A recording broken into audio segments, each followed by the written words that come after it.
Right, we are live. Good evening, all. Evening, everybody. Good evening. A few seconds late. I haven't done this for such a long time. I was saying to the guys, how do I go live? How do I go live? Anyway, good evening and welcome. Haven't been here for a couple of weeks. I hope you're all well. I hope you've been enjoying the sun today. It's been absolutely fantastic. I had a mad rush because my son's just bought a house, so he's around there cutting the grass. So it's a great idea to go and cut the grass at 6:30. But there we go. Less about me. Right, let's go around and see how the boys are. So, Ross, how you doing? Not too bad, thanks, mate. Just had a week of sunshine, which is unusual for me, to be honest with you. But weather's been really, really good up here. We've had kind of mid-20s, a couple of days with high 20s as well. So it's been really good, to be honest. Tank fans kicked in for the first time this week after me saying they don't work, they don't kick in.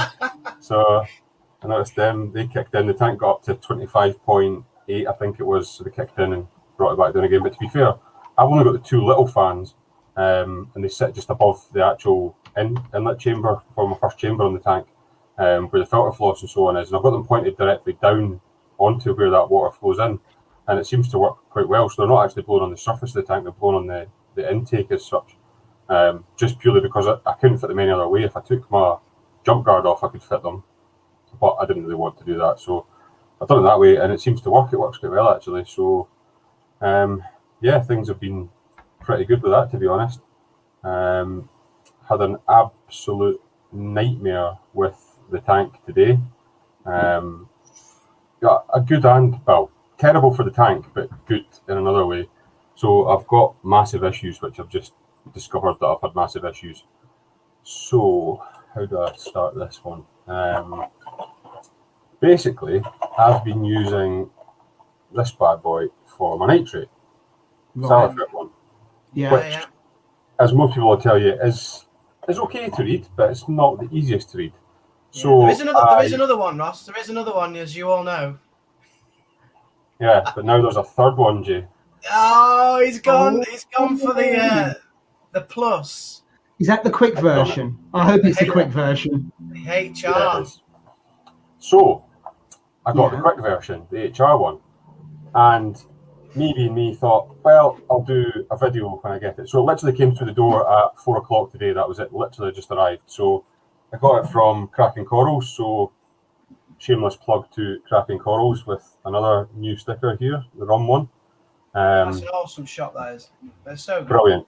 So came from Cracking Corals, brand new one. Thought I'll try it out. So tried it out, done a video as I was trying it out, and thought, oh, has Jay got it too, is he? No, I've still got the old one. You need this one, mate. All about the LR, mate. It's all about the LR. Low range. I was about to say, it's not how big it is, it's how quick it is, isn't it, in this one? I reckon there's a Hannah off tonight. This one that I've got takes 7 minutes to do the test. So it's exactly the same as the phosphate one. All you do is put your tank sample in, press the button, it then tells you to add in the reagent.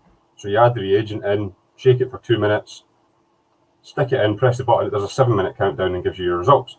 So I done that and I filmed it all, thinking this is great, I'll show it all off.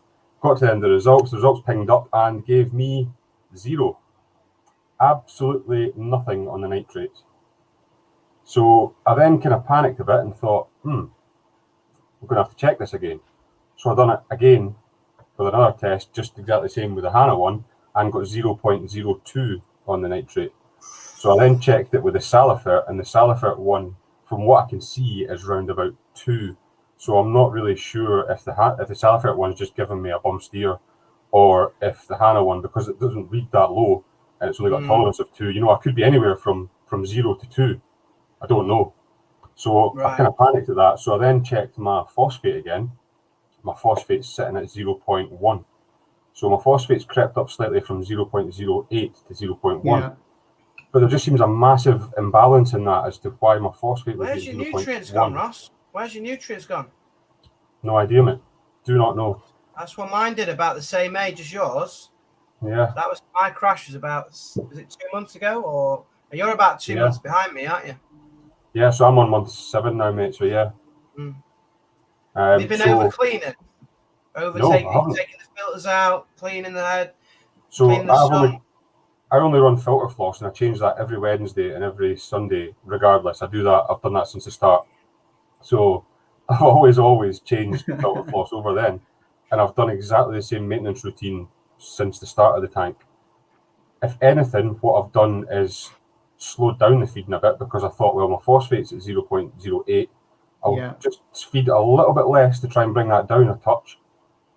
Whether I've fed a little drop, too little, should I say, sorry, and I can't see it being that, but I'm not entirely sure what has caused it, to be honest with you. So there's a couple of things, couldn't there? Number one, I would take a sample of your water to LFS to see if they've used a different test kit. Maybe they've got a Red Sea or something, but not salivate. So you've got a third. So you've got one that's showing okay, one that's showing virtually zero. See what happens there. Secondly, have you still got MaxBect fireballs in there? Because that takes out nitrate. So it could be that you've got that and that's stripping out, but you haven't got the equivalent on the phosphate side.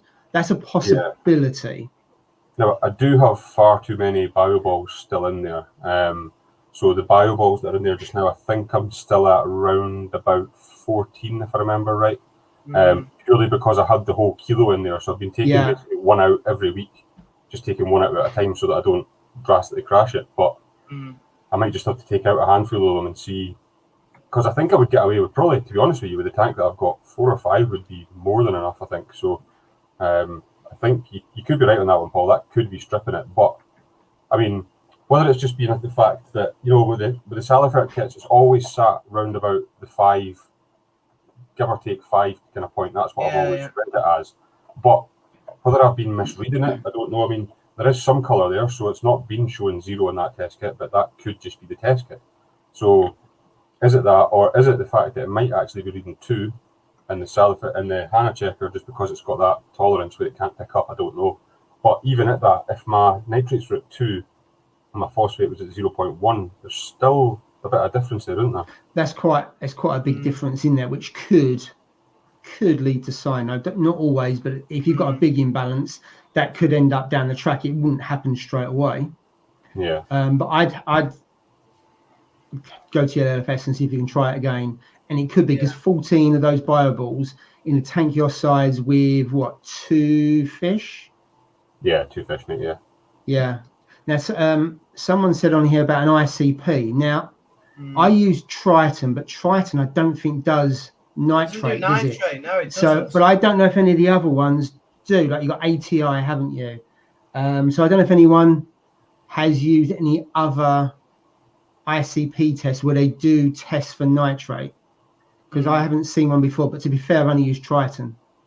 So I mean, that's if you can find a ICP that does do nitrate, that's a good way of doing it. The only thing is, I know some of them, I've seen some complaints. I don't know if it's ATI or one of them where you have to send it to Germany. It takes a couple of weeks. So obviously you need to find one that's obviously you test in the UK. Otherwise, by the time that you get it back, you'll be like Jay. Yeah, worried. Yeah, I think, exactly. Just to settle your nerves, Ross, you've got it maybe the right way around with the nitrates. That's a great comment. What's this? Black Pearl Reef. Jay would have called a Cobra meeting. I posted a massive drive. It was like EastEnders, my video on YouTube. Just needed the at the end. I think Ross, you've got it the right way around with the nitrates being low. I know they're low, but if your phosphates drop out, that's when you're going to have bigger problems. Now your phosphates are at 0.1, aren't they? You say? Yeah. So my phosphates have went up from 0.08 to 0.1 on the HANA checker, and obviously this is the first time that I've checked it with the HANA for the nitrate, and it's reading. Well, the first time I done it, it read 0, then it read 0.02. Now I know there is a 2 ppm kind of dead band on that, so it could be 2 ppm, it could be 0. I don't know. And to be honest with you, I'm not going to spend another 60 quid to find that out on buying the one that takes half an hour. Yeah. So there's a few more comments there. There's some water, and I'll do it for £1. Deal. That's how much they cost each test. That is deal, true, mate. Yeah, I've just heard though, phosphate, if that zeroes out, then you are in quite deep water, unless you start dosing phosphate into your tank. Yeah. You're okay on that side. I did get some phosphate ready to dose in. You know, when I had my crash. Yeah. I didn't need to, luckily. Yeah. So, Ross, just a couple of comments in there. DC Reefing thinks fauna marine, but I think you might have to send that to Germany, but it might be worth looking into. ATI does nitrates. Stu's Reef said there is a second test you can do, which is called NDOC with Triton. I tried it when it first came out, and I found it quite hard to understand. But then there is on Facebook a group that you can go to, and they can help you on that. So it could be you might be able to get some help that way to get some accuracy on that. Yeah. To be fair, what's your coloration like on your corals? Well, that's just what I was going to say. My corals look as healthy, if not healthier than they ever have. My Duncan is bigger than it's ever been. It looks really healthy. Yeah. You know, none of the corals at all are sulking. I mean, all the mushrooms are fine. The torch is fine. The Duncan's fine. All the zoas are fine. There's absolutely nothing that is sulking or unhappy. Now, I get it that I've got nothing in there that's delicate. So, you know, there's nothing really that's going to probably be affected by that as such. But everything looks happy. I mean, that was what I was going off based on the fact that the Salifert test kits were reading what I thought was okay, and the corals all looked healthy. So, you know, it's just a strange one that jumping from one test kit to another can completely change everything. Now, I'm not saying one or the other is right. I don't know. I'm not clued up enough to say which one's the best one, but you know, it's just something strange, and I just don't know what or why. What you need to do is, calibrate it by having a different opinion that gives you comfort that if it is correct, at least you know that's correct and you can take some action on it, because you can take those bio balls out. You don't have to do it straight away, but you could remove a couple a week or whatever it is, or 3 or 4, because 14, as we said, in that size tank does feel like a lot. And also they do take a while to seed. Now, I'm not saying it would take 7 months, but say, for instance, it took 3-4 months to seed, and then the efficiency improved. If the efficiency is improving and your bio load staying the same, that could end up making it drop. So that's where I would start. I'd try and get a second opinion, not necessarily buy a kit, but someone else test and something else, and just see where it sits. It may help. It may just confuse you anymore. But and then after that, see if you can do an ICP. That's in the UK. I was actually planning on going through my LFS tomorrow just for a look anyway, because, you know, I had nothing else to do. I thought I'll take a trip through there. So, you know, that's the plan anyway. So I might go through and just take some water with me and get them to test it and see what they find anyway. I mean, they might find exactly the same, or they might find that it's all right. I don't know. It's just, it's a strange one. But the good news is the tank is looking good still. Your corals are looking healthy. So in that respect, you haven't got an oh my god moment, what's gone on, because they're all closed up, or you've got tons of algae or anything like that. But to your point, it's better to try and check it out now. I mean, there is some algae growing on the rock, to be fair, compared to what there was before. There seems to be a wee bit more growing now, but nothing crazy. I don't know, man. I always thought your nitrates were about 10, Ross. Yeah, so they sat between 5 and 10, depending on when I done it and kind of what the tank was like. But the Salifert kit's only got like a bit for 10 and a bit for 5, so you know you're kind of judging between the two of them. But yeah, I always do mine. When do you do tests? Because I generally do mine after I've done a water change. So I usually about a couple of hours after doing a water change, generally. Do you see? I usually do mine the day before my water change, so that I know like what the tank's at the end of the week, kind of thing. I don't know if that's the right thing to do. That's why I was just asking, because it's a bit of a debate, I suppose. When do you test? When's the most effective time? I think it's more about consistency. So with what I've read before, that you do it on kind of roughly the same time of day. So I used to do mine on a Saturday morning, because at least then there's regularity. I suppose if you do it after water change, then you could argue it's at its best, but at least it's consistent every week, isn't it?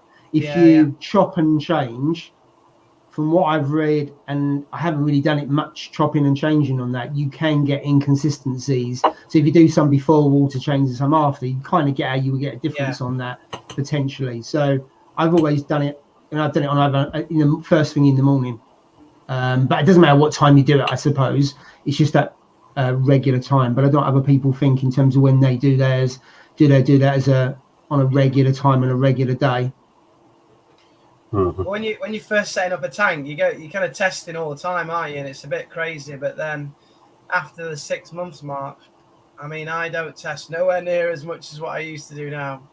And if I'm testing, it's normally for phosphate and nitrate. That's pretty much it. On my alkalinity as well from time to time. The rest of them I don't really test anymore. But that might be a bit lazy. I might be going into kind of Steve's category next, which is where you get equipment. Where you get equipment to do the testing for you, but I can see the benefits of that now. At first, it was like a bit of a novelty doing all the testing, but then it kind of, It is a bit of a slog to do it at the same time every week, isn't it? All of the tests, and as you say, that novelty does wear off. But also, as Reef King says there, if your corals look fine, then that should be okay. I suppose it's just a case of, is there a point where it builds up and there's a tipping point and all of a sudden you get an outbreak of something, of algae and everything, and then it takes a while to control it? So the flip side, is it easier to try and catch it before it becomes a problem? Yeah, maybe. I don't know on that side. Okay, so just before we move on, there was a question earlier on around temperatures in tanks because it's quite high today. So Ross, what was you saying around your temperature today? Because you said the fans have kicked in for the first time. Yeah, that's the first time today that my fans have kicked in. So, I mean, the room that I'm in doesn't really get used much. The windows kind of have the vents open, but the windows are shut and the curtains are shut as well. So this room doesn't really get that hot. But today, the fans were on and the temperature in my tank was at 25.8. So that brought it back down. I mean, my tank sits 25.5. So 25.8, the fans kicked on and brought it back down again. Within, I'd say, a couple of minutes, to be honest. It was quite quick. So there wasn't really anything drastic there, but I've kind of kept an eye on it recently with the heat, and I've not noticed it going high at all, to be honest. So so not much of a variation, just 0.3. What about yours, Jay? Because I know yours kicks in. It kicked in earlier in the year when it wasn't that hot out. My house upstairs is ridiculous all the time, especially this time of year. So at the moment, I mean, the fans are on now. I don't know if you can hear them, but my temperature is 1.5 degrees above where it should be. So I don't know if you can see back there. Let me just go to full screen. 26.8. Can you see that? I don't know if you can see it. Yeah, you can now. Yeah. So it's at 26.8 at the moment. The fans are all on. I've got 4 fans here. So I've got 4 fans on. And then the window is completely open. So that's crazy. Yeah. So is it? I'm assuming it's really warm out, or is it that the heat is trapped inside? So so I can't get any more air in, and it's red hot. Yeah. So I've seen a couple of people using room fans and pointing them on the top of the tank as well, just as a kind of auxiliary thing. I don't know if that would help any. I've got a room fan on it as well. Have you? It's only a little one, but I don't know if you can see it. Oh yeah. That's on it as well. So it's just, I mean, I have my tank set at 25.5, mm-hmm. but at the moment it's 26.8, and unless I put some more ice in it, in a bag, floating ice in a bag, it'll stay at that probably till 10 or 11 tonight, and it'll start to go down again. I know this sounds a bit stupid, Jay, but does keeping the windows shut not help? Or is it just the fact that your house is warm? Because, I mean, mine's outside my house is really warm, but inside, okay, it's still warm, but it's nowhere near as hot as it is outside. It seems to keep a decent enough temperature. I don't know. It's I don't know if it's just the way the house is and it's not insulated very well. I don't know, but it seems to get very hot very quick upstairs. And then the tank just gets ridiculous. So those fans have been pretty much on all day, those 4 fans at the top. Remind us, because someone's asked, what fans have you got? So they are D&D Ocean Breeze, and they just clip on the top. Yeah. Plug in. There is cheaper versions apparently, but I didn't know that. But yeah, there is Chinese versions, but these are the D&D, which are the same as the cheaper Chinese versions, apart from you just pay for the brand. I've got the cheaper ones, Jay, the Boyu ones, and I think they're almost exactly half the price of those ones, and they're exactly the same fan, just branded differently. Yeah. So go with the cheap ones. I didn't know that at the time. Yeah, go with the cheap ones, but yeah, it's a bit warm. It's a bit warm. I was just looking at that there and noticed Black Pearl Reef's comment there, because I was thinking the same thing. Angle your fans down a bit more, Jay, might help. Yeah, I sometimes just lay them like that as well. Yeah. Just lay them on the lid. Mm-hmm. Which is really good. The pH is brilliant at the moment because I've got the windows open. I've got the fans on, the surface on. So the pH at the moment is really good, but it's just the water's too warm. And obviously, I'm worried about the SPS at the top because I've got 2 Acropora, and they sulk straight away if there's anything mildly wrong. I mean, at the moment, my tank's normal temperature. The 2 tanks in the garage where the sun is on them all day, the temperature hasn't moved today, and it doesn't. The only reason it goes up when it starts hitting about 30 degrees out, which we do have the odd few days, it starts to creep up to about 26. But I've had all 3 tanks. I think it was last summer when we had about 2 weeks of weather, about 33, 34. They were way up above 80 degrees, and I didn't lose anything. Yeah. And that was okay. And I haven't got a massive amount of SPS in any of the tanks, but I've got some SPS, and they was okay. And I didn't do anything. I didn't have any fans in them or anything else, because most of the time I have the windows closed, and it just leaves them as it is. As I said before, so it's not a problem whatsoever. What's 80? Is that like 28 or something? What's 80? What do? You double it, add 30, take away 4. Let's have a look. So whatever that is. Celsius. Oh, it's 26.5. Same as mine then. Yeah. So I've had it above that as well. Yeah. Yeah, I think there's a few people saying don't worry about it, because there's been up to 30 degrees in that. But I can understand you being concerned. Yeah, I don't know as well. I mean, obviously Ross's is a nano, but when you have a nano, you've only got a small volume of water, so then it's much quicker to change that temperature, isn't it, than a larger tank. If you have it's probably another benefit of having a larger tank, larger volume. It's going to take more to. Yeah, it takes longer to warm up and then longer to cool down. But I suppose then you don't get any sharp spikes, do you, or anything like that? That's the problem with these little nanos. Everything swings about too much. Yeah.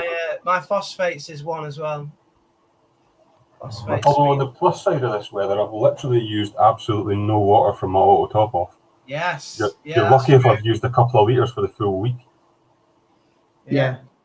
Well, I found that when I've been away, I've set up a different system. So whereas I've got the Red Sea tanks, you've got the stock ATO, and what I've had to do is put it in containers.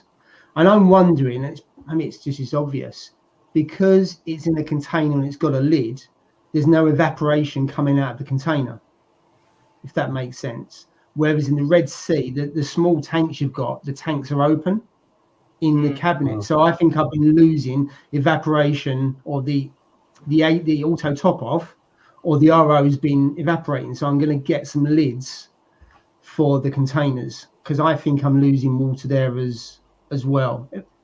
Or it could be it hasn't been that hot here when I've been away, but I've noticed the water's lasted a lot longer in containers than it would in an open tank, which I suppose is really obvious, because if you put a lid on your tank, you've got less evaporation.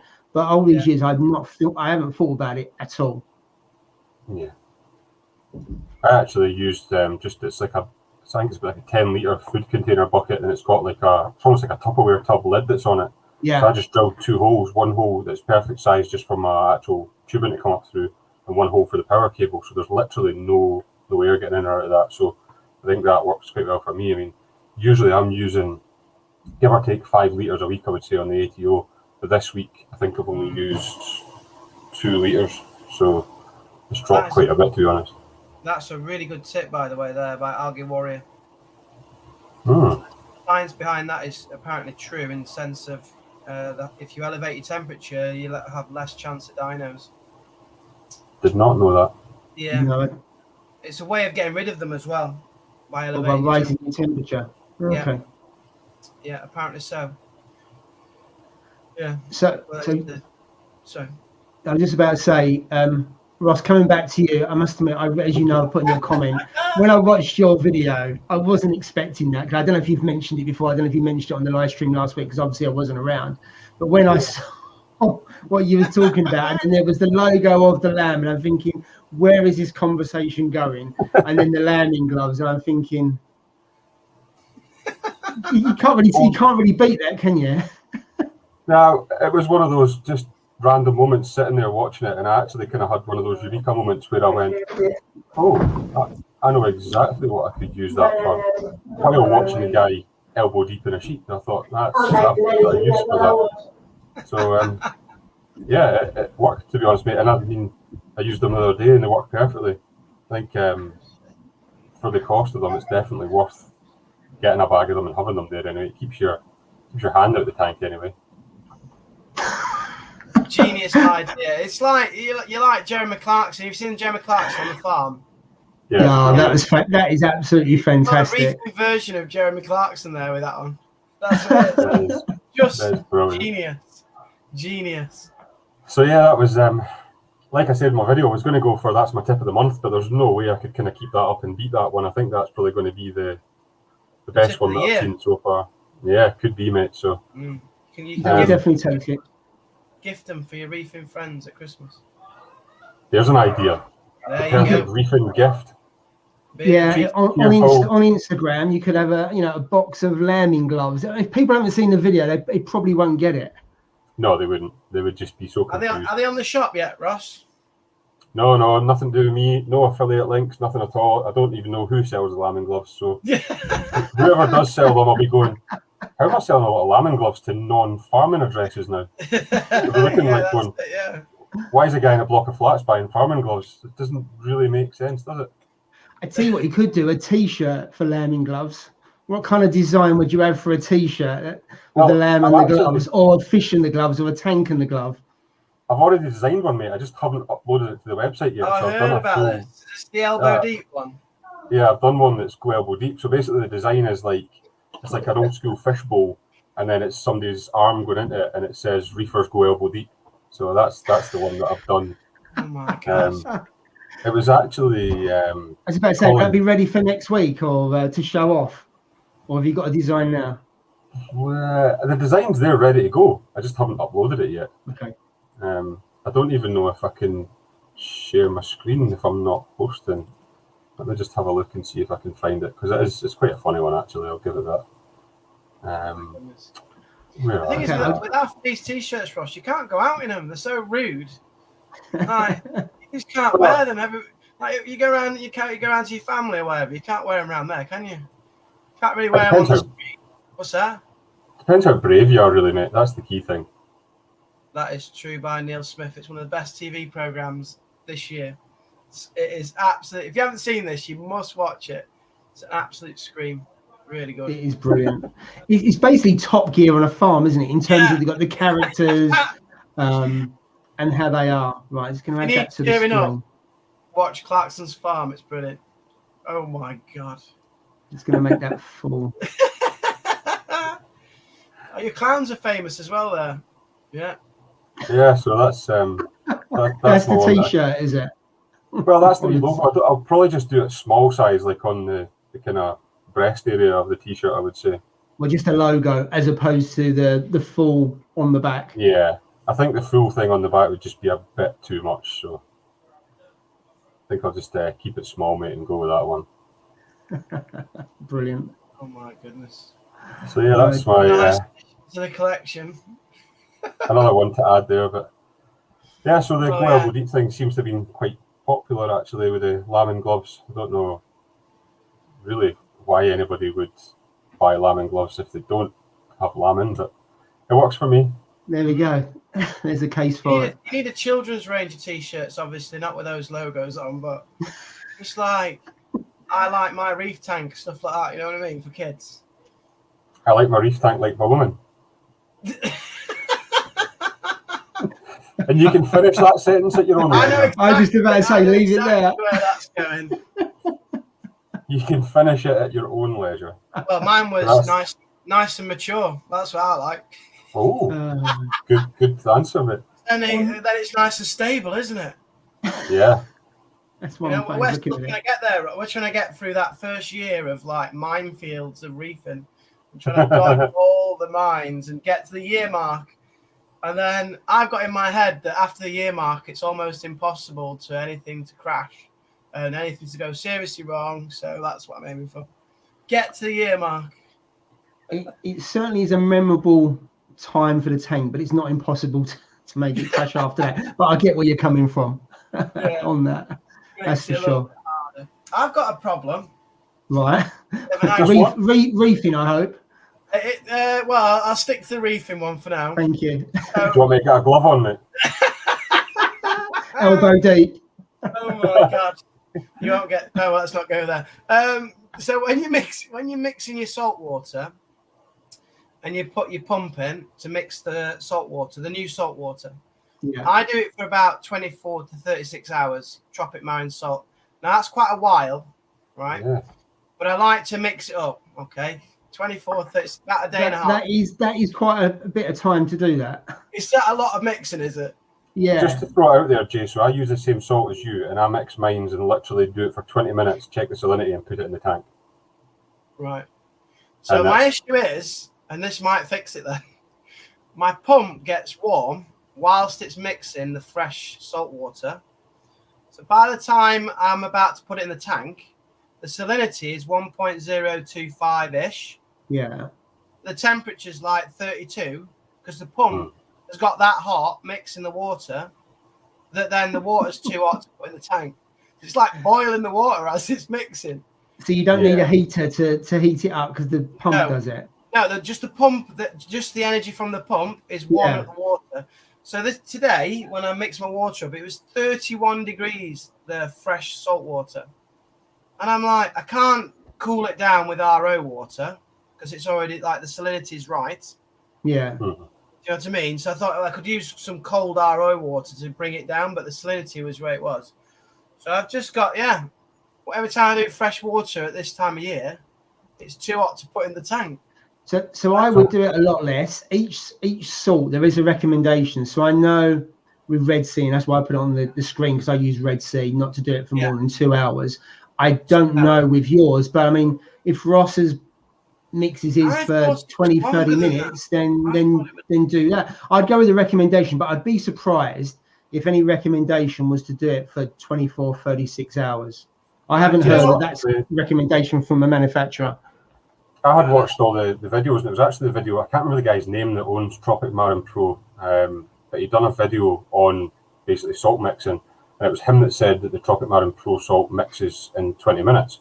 So I was a bit kind of dubious of that, and I tried it myself, and 20 minutes later it was completely clear, salinity was bang on, there was nothing there at all. So, I mean, for me, what I do is I come into the room, put the RO water in the bucket, fling the heater in the pump in, and dump the salt in, because I know exactly that mine uses 425 grams of salt to make up the 10 litres of water. So I dump that in, and then in the time when I'm doing, cleaning my glass, sorting everything else out, that's mixing away. And then by the time I'm pretty much ready to do a water change, because I empty water out of the little crab jail tank first. So by the time I'm ready to do my water change, then it's mixed and it's ready to go. It literally takes 20 minutes to mix, half an hour max, I would say, and then that's it, good to go, mate. Yeah, and there's a good comment there around a BRS video on that. Let me make that bigger because I can't read that at all. On here, Tropic marine salt, 2 to 3 hours in an emergency. Pull the phone back a little bit because it's really blurred. 2 to 3 hours in an emergency. Yeah. And then it says it can cause stress to fish. Now, when I used to mix it and put it in within a few hours, my goby used to try and jump out at night.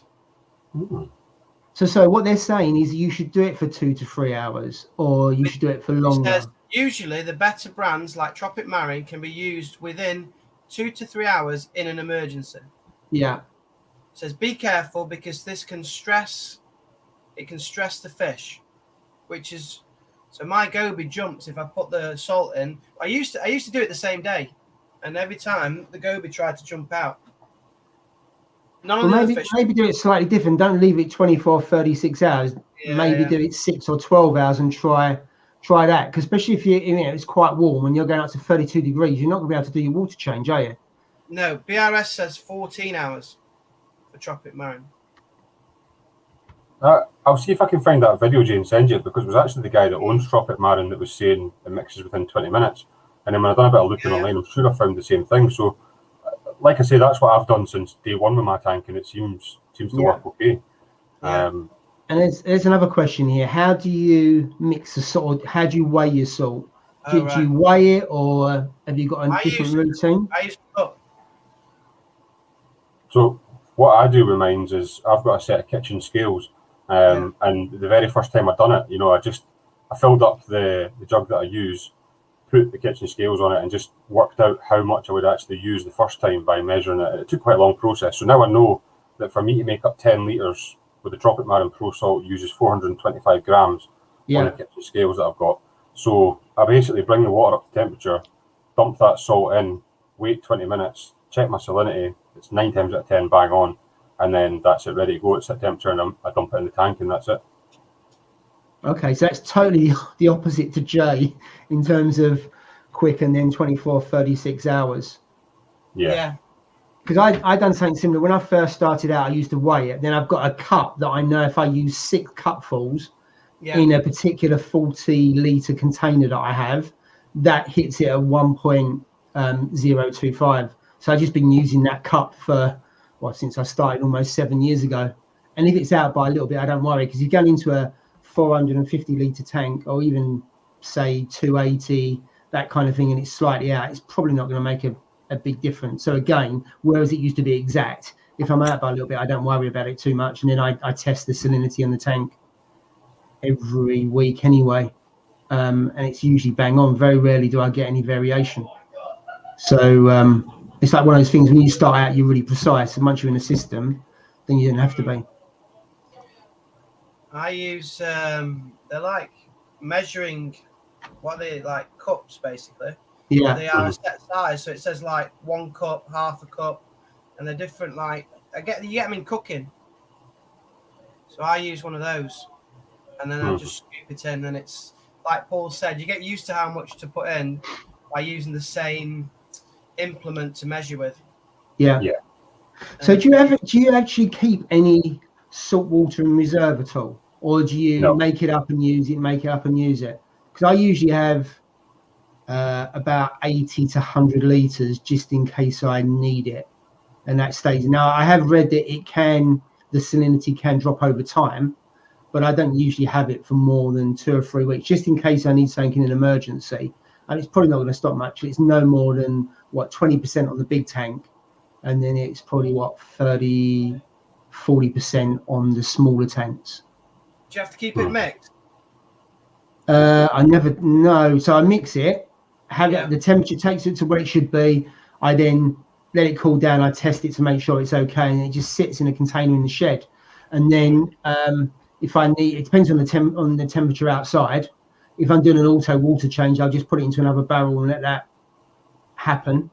If not, it just sits there until I do a next water change. I think I've let things sit there for maybe a couple of months before without using it. I don't know if that's, you're supposed to do that or not, but I haven't seen anything adverse. I'm just concerned if I need something in an emergency, it's a bit different if you only need 20 or 30 litres, but if I need at least 20%, then I've got that. But I don't know if anyone else actually keeps any salt water in reserve. I also have RO. I usually have at least about 100, 120 litres of RO that's already made up in different containers, just in case I need it, because then I can mix up the salt and everything. It was just something I've always done. So again, if you have to mix up quite a lot at any one time, watching it drip out of an RO machine, I'm going to get in a bit of a pickle.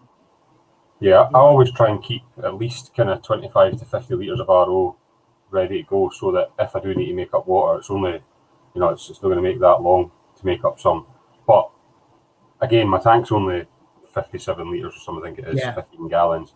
And I've got that little crab tank in there as well. So, worst case, I could dump stuff into that crab tank and sort things out after that. Yeah, that's a good point, because what I could do in an emergency, I could always just turn off the return pump, take the water out of one of the sumps and put it in if I need it in an emergency, because let's face it, you could run your display for a few hours without it unaffected, move the heater into the display and use that. So that would give me, depending on the tank, that would give me about at least another 40 to 80 litres of salt water if it was just one tank that I had a problem with. Yeah. Oh, I'm getting a bit conscious that I'm like permanently on the camera and then I'm not really doing anything. Oh, sorry. I reckon everybody's put tears. I don't want to get all the viewers off just by watching me. I think you would have put them off by now, to be fair, Jay, after 15 weeks or whatever number of weeks we've been doing this. Believe it or not, I think we're at 21 weeks now. Really? 21 weeks? Wow. Yeah.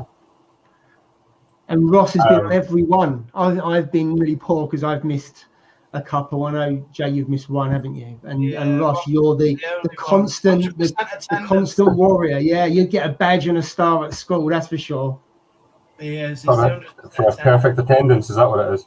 Yeah. Is this, this mixing of water, is this like my feeding, where everybody's just saying, you know what, it's wrong? So last week, most people I was saying, overfeeding by like way too much, 4 times the amount that I should be feeding. So most people are saying that they mix it within. Does anybody mix it more than 24 hours, or is everybody mixing it within 1 day? No, I think most people are saying they mix it and use it almost immediately or a few hours. I think you've got the record on the live stream for the longest mixing. Yeah, I've sometimes forgot to turn. I've gone 2 days before, a day and a half to 2 days mixing in the kitchen, and then it's like bubbling like a cauldron because it's that warm. Paul, I just want to pick up that you've let the side down there, mate. You've put a comment on the screen that's got the banned word in it. Oh no, yes. No, it's not, Ross. It's good. Nothing wrong with it. That word's banned on the live stream. It causes too much debate. Well, I don't understand why. Honestly, it's a good brand. I have no problem with it. Yeah, if you want to throw something into the mix on Facebook and you say that word, you'll definitely get a bit of a lively reaction. A few people have said on one of the local groups in Essex around who uses and that, and they've got absolutely taken apart if they've said they've used it, and people say, "Oh, I wouldn't use it," and blah blah blah. But people have been using it for ages, and their tanks are right. I'll tell you what. And, if your tank was crashing and you had no RO and you had a big tank, you'd use it, guaranteed. Oh yeah. You'd drive 50 miles to go and get some. Of course you would. Because you need a mass amount of water. Or when you're filling your tank up for the first time, you need a lot of water, don't you? Hell of a lot. Yeah. Yeah, that's why it takes a while.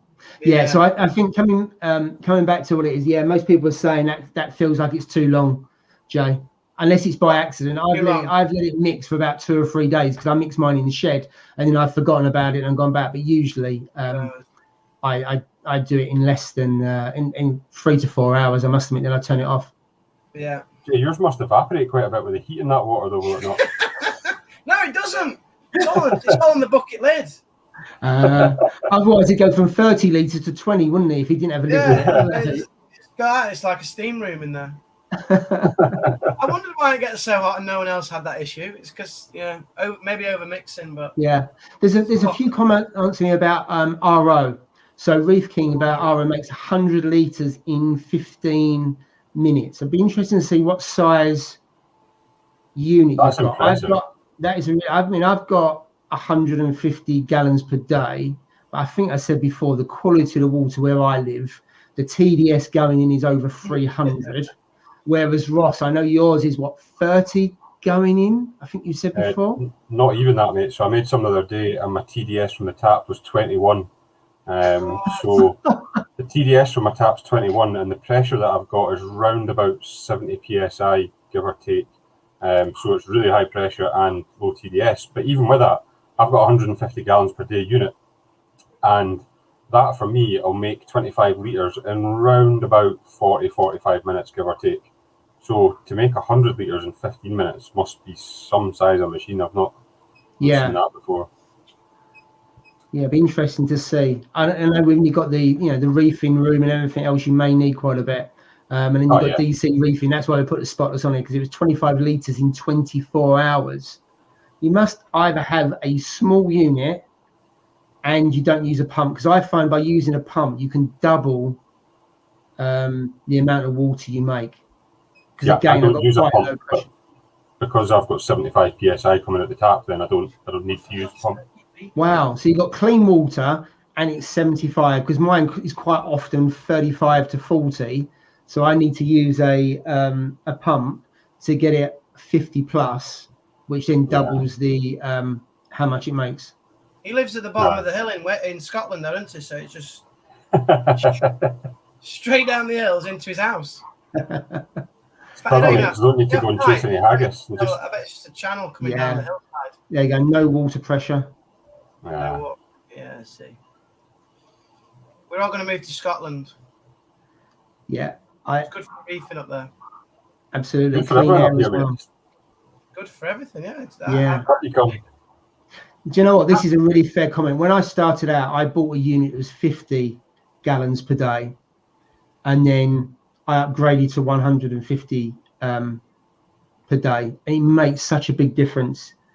Even if you don't use that much, just to be able to make it, you haven't got to switch it on for ages and ages, and also you don't waste as much water as well, which I know sounds obvious. So I would say on that, whereas people say go as big as you can for a tank, I would say go as big as you can for the RO unit, because I don't think you will regret it.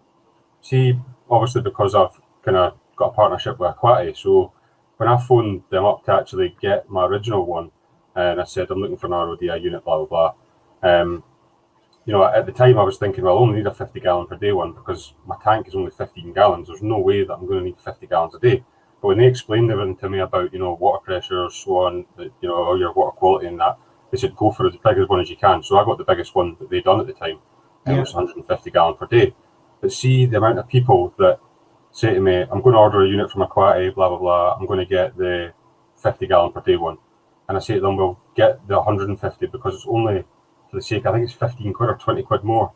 But then the amount of people that they'll almost try and argue with you and say, well, I don't need that. And then you've got to go through the whole process. So it's something that I think is, it's not really well explained on any of the sites that you buy RO machines from, how they actually work and, how much you actually need, to be honest, because everybody, including myself, thinks I've only got a small tank or I don't need much water, so I only need a small unit. And then 2 minutes down the road, they're going, this is terrible, it doesn't make enough water, it's too slow, blah, blah, blah. So that, like you said there, Paul, I think that's the key thing. And I think it was Neil Smith actually said at the start as well, but go as big as you possibly can for an RO unit. Yeah.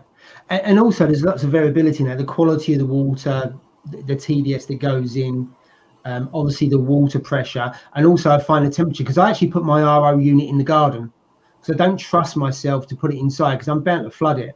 So even when it's snowing, the RO unit goes in the garden. I cover it with some fleece and put it in a polystyrene box so it doesn't freeze. But of course, as the temperature drops, it produces less. So a day like today, it's great. You get far better production. So you've got 3 or 4 things that make such a big difference on it. But if I started again, I'd go for 150 plus. And then there's a couple of comments in here because Cottage Reef, window cleaning RO system, added DI chamber. And you get 1,000 per day. And also Reef King has said about a window cleaning system. So my question on that, how much are we talking for a window cleaning RO system? Because I will have a look, Reef King, on your Instagram to see what it's like. I've got no idea around, how big the system is when you're looking at that, because it's the whole thing then around cost versus speed of production, I suppose, isn't it? Mm-hmm. So it'd be interesting to see what those guys say around what kind of price you're talking about. But yeah, I've got a 5-stage on the 150. I think I've got 2 DI resin. No, I've got 1 DI resin, 2 membrane, and then you have, what's the other 2? One's a carbon, and I think the other one's just a filter that takes out dirt, if I remember rightly. Mm-hmm. But, I'm just looking just now on the Viair website. And they've got a pumped 5-stage reverse osmosis window cleaning unit that does 1,500 litres per day. So it's a 400 gallon per day. Yeah. And they're saying, but there is a couple other ones. There probably is bigger ones. I mean, how much is that one, Ross? It's £433. but they do have other continuous operation commercial grade ones that are like £1,800, £2,100. There's just, I mean, there is quite a lot, but for me, I don't have a benefit for that, but I totally get people with fish rooms and people with shops and that. That's probably the best way to go. That will make sense. Did you see the one that on Tidal Gardens when he was setting up the new farm and the unit he's got? I mean, the unit he's got for everything is absolutely massive. But then when you look at his RO unit, the size of his unit, and then he's got, I think he's got 2 1,000-gallon reservoirs. One's for RO. It might even be more than 1,000. But it's just like industrial size. But again, you know, he's got his own LFS, got a warehouse and all that kind of stuff. Yeah. I mean, I think if you can justify it, then yeah, why not? It does make sense. Yeah. Absolutely. There you go. Reef King, 850 all in for a 7 stage. I suppose it's like anything. You should, if you pay more, you should get quality. It doesn't always lead that way, doesn't it? But that kind of represents the fact you can then get 1,000 litres a day. Yeah, I mean, people will say that 850 for an RO unit is ridiculous, which to some people it probably is. But if you were to think the water that Carl will probably use from the fish room and so on, if you have to go and buy that from a fish shop, you know, that would be ridiculous. So yeah, the £850 is probably a layout in the first place, but you'll make that back, or you won't make it back, but you'll save money in the long run with that. So yeah, I don't really think that's that big an issue. I mean, it is an outlay, but it's horses for courses. And also, imagine if you need 300, 400, 500 litres and you've got a small unit, I got 150, the amount of time, you'd be on continuous all the time, and then you've got to be able to store it and everything else. So it makes perfect sense. And I'm assuming that kind of unit, you get virtually zero wastage as well, I would assume. I think some of them it can recirculate and put it through the system as well. I think there's still got to be wastage from an RO unit with the way it works, though, mate, is there not? I don't know whether you can then recirculate it, so therefore it goes back in, so it's on a constant feed and you're putting more in. I don't know. I imagine the waste, it won't be. Yeah, I imagine there probably would be some, but it would be should be minimal, shouldn't it? Because the more filters you got on it, the more you're filtering out. As you say, it's got to go somewhere, hasn't it? So here's one just on the subject of RO water. How long can you store RO water in the containers for before it starts to go off, or does it go off, or can you store it indefinitely if it's out of sunlight, or is there a kind of rule of thumb? Does anybody know? I haven't seen anything that's like tested, like a BRS or anything like that says after a certain amount of time it's gone off. And I suppose gone off would mean it's got phosphate in it or nitrate or got some kind of algae. I've definitely had for a couple of months before, but not as I get quite a lot of evaporation and I use quite a bit. 120 litres doesn't last that long, so I'd use all that within a month easily. So it says that RO water absorbs crap out of the air. So what about if it's in a container though? That's the only thing. I get the fact if it was in an open vat or something like that, because you'd have all kinds of crap going into it, wouldn't you? But I suppose if what you're saying, if it's in a sealed unit that's outside, out of sunlight, because if you're going to put it in sunlight, then you're going to get algae growing in it, I'm assuming. Yeah. I don't know is the answer. There's another one there. Store long term if kept in a sealed container in dark, cool place. That kind of makes sense. Because I know when I've done my kind of research on the Tropic Marine Pro Salt, just going back to that one, I know they say that you can pretty much store it indefinitely if it's in a cool, dark place in a sealed food grade container type thing. So that would make sense with the RO water. You know, if the salt water is going to keep almost indefinitely in that conditions, then the RO should as well. Yeah, because if it's in, it's sealed, airtight, it's just really the temperature and the sunlight that could probably have an impact or an influence on it, you would have thought, because there's no contaminants getting into that. There's Reefing saying you do get a small amount of waste, but it is a small. And then someone else saying about TDS. I think the moral of the story here there, Jay, is you don't need to mix for 24 to 36 hours for the salt, especially if it's whacking it up to 32 degrees. And also, I think when it comes to RO unit, it sounds like invest the money up front and it saves you time and probably a little bit of money, or you probably don't notice it on your water bill. I don't notice it on my water bill compared to my electricity bill. Because if you're on a, water, if you're on a meter, you're not on a meter, Ross. No, they don't pay, do they? It's, I'm not saying else. Why would you pay for something that falls out the sky for free? Water's free.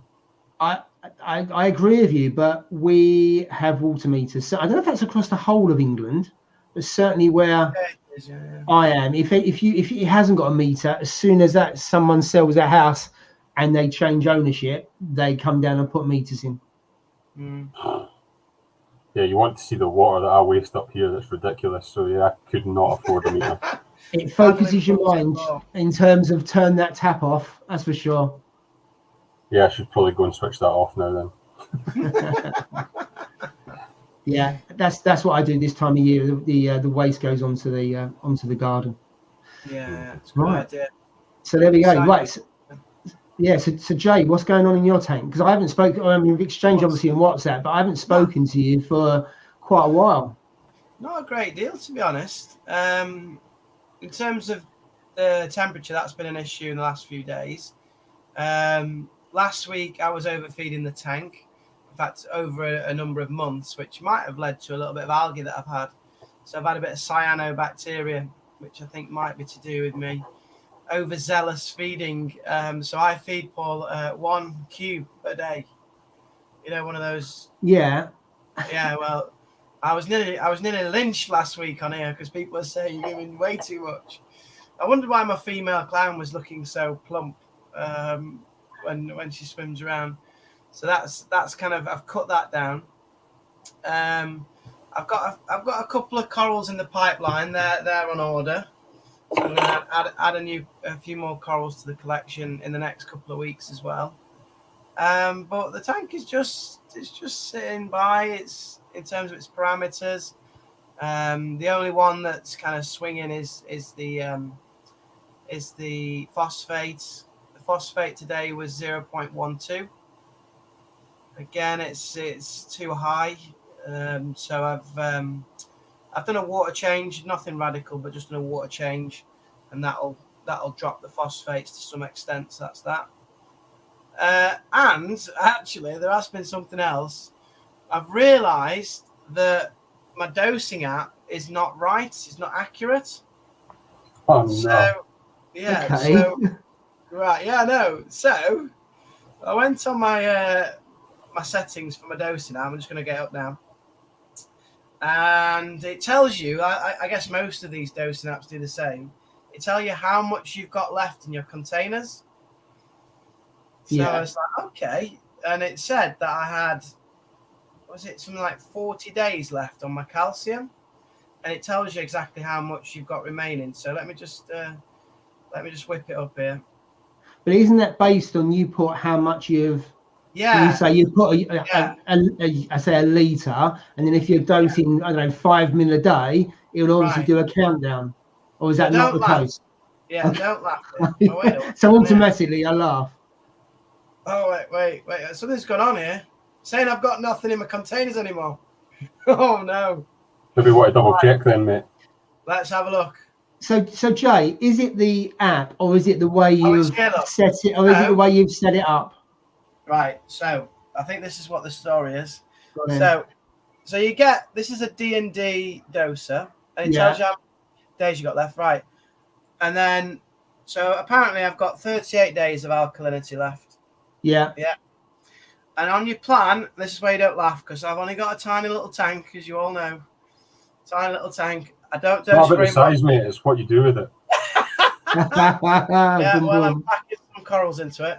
So there you go. That's how much I dose each day. So what's that? 0.5, 1.8, and 3.8. Is that what it says, Jay? That's exactly what it says, Paul. Yeah. Yeah. Big quantities. But then I went back to my bottles and I looked in my cabinet, and it was saying I had so much left. And I looked and I was like, wait a minute, I've got way more left in my containers underneath than what this is saying.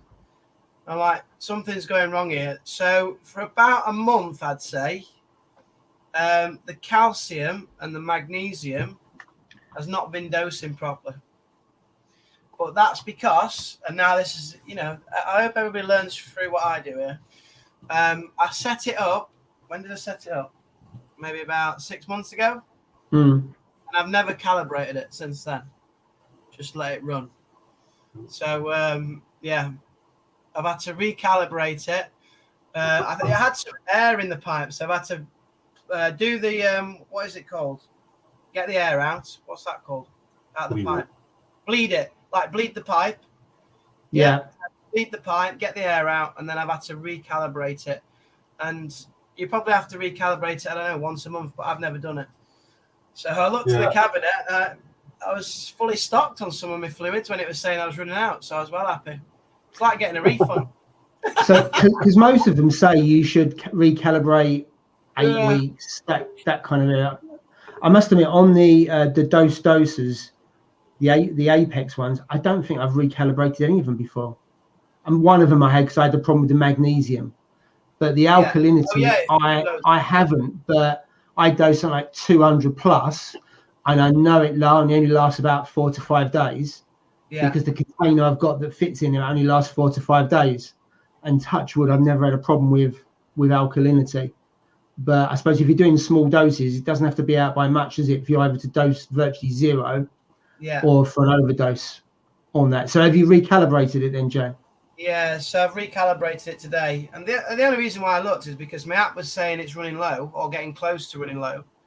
And then I looked in the cabinet and it was like, surprise, surprise, got loads left. and then I thought, right, I've saved myself whatever it is, £30 for a bottle of Red Sea Foundation Elements in liquid form. But yeah, so it's not really been dosing properly. But again, I think the issue I've got is, as a bit of a Yorkshireman, I went for the D&D standard, this one. Yeah. And so this is the kind of cheaper one. There is a pro one, and I think as well, because I'm dosing like 0.5 ml a day, which is basically nothing, I think it's too small a quantity for this doser. You'll probably find that your lines hold more than 0.5 ml, Jay, so it might be struggling to push it through. I don't know. Yeah, So it could be, couldn't it? Because I suppose I found that on the All for Reef, I'm only dosing about 2 ml. Yeah. And I've seen a bit of inconsistency, and I do wonder it's because I'm not pushing enough through the pipe that actually is 2 ml coming out each go. So I do wonder whether there has to be a minimum amount to make it work efficiently. I think you might be right. So my alkalinity line always sits primed with fluid in it, always. And that's dripping. Now my magnesium line, for whatever reason, I don't know why, even though when it stops dosing, it starts to slip back down the, obviously there's a pressure difference and it's slipping back into the container. And then when it's trying to draw it out, it can't push it all the way through.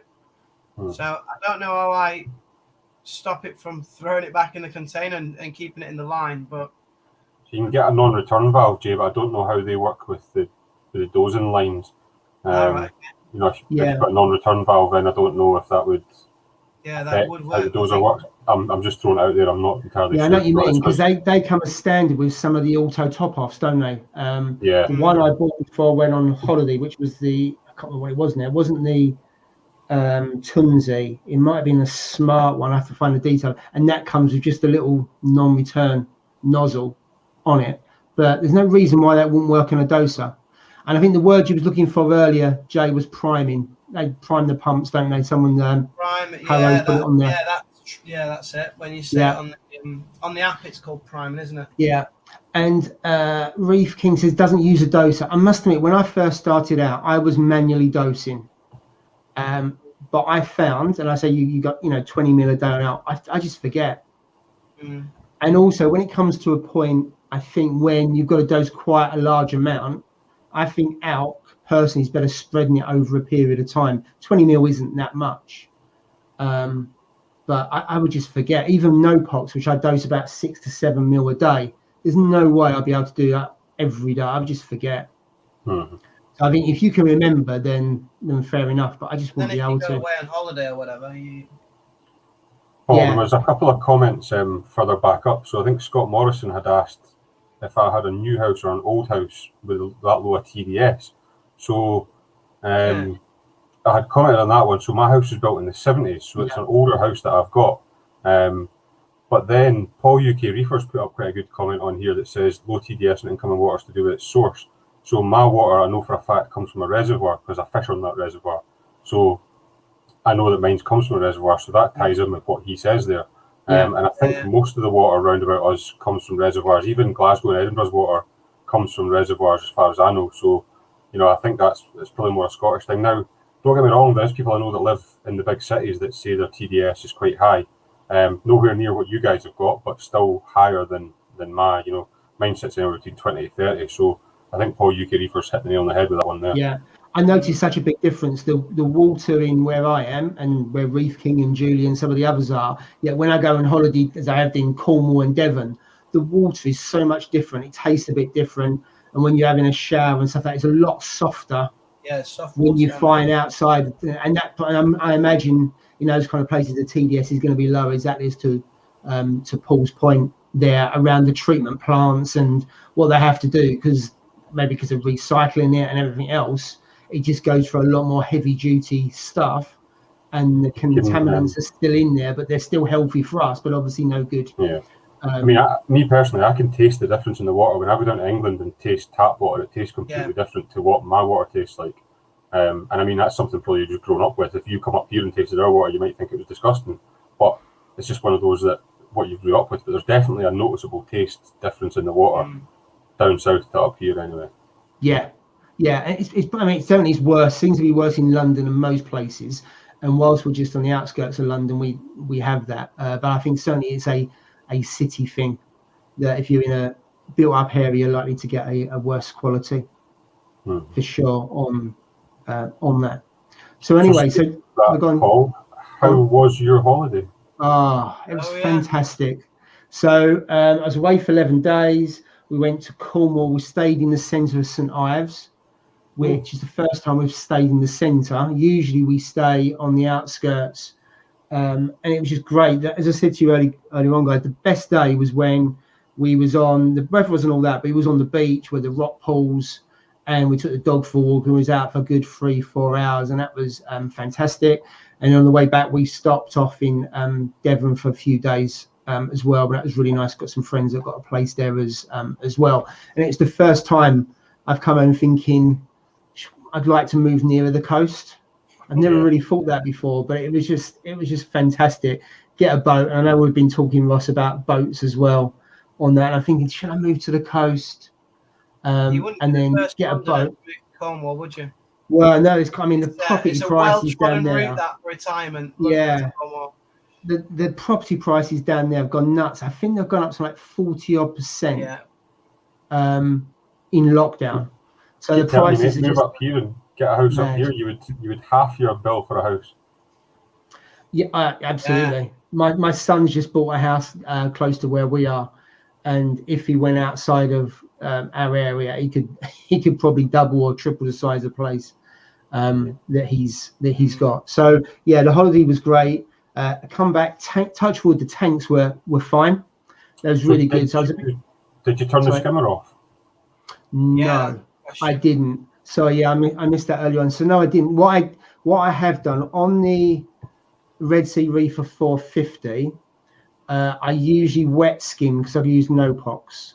So I did turn that down so that it wouldn't fill up in that period of time. So what I have come back to is I've got a bit more algae in that tank. The glass was covered compared to the other two tanks. So what I've done is the no-pox is not as effective as when it's dry skinned as opposed to wet skinned, because it pulls more of the nutrients out. So I haven't tested yet because I only came back on Tuesday this weekend. I do a test on all tanks, but I can pretty much guarantee the nutrient levels have gone up in the 450. The other two tanks, because the bioload is really light in both of those tanks, I've got 5 fish in a 280 litre tank and 5 fish in 170, but you're talking about a blue neon goby, a pipefish. So the skimmers don't get emptied hardly at all because it doesn't really pull out much crap, and then you've got the clavicea and that. So I was really pleased. I was a bit concerned about what I was going to come home to, but everything went right because I've done the auto feeders. They worked fine.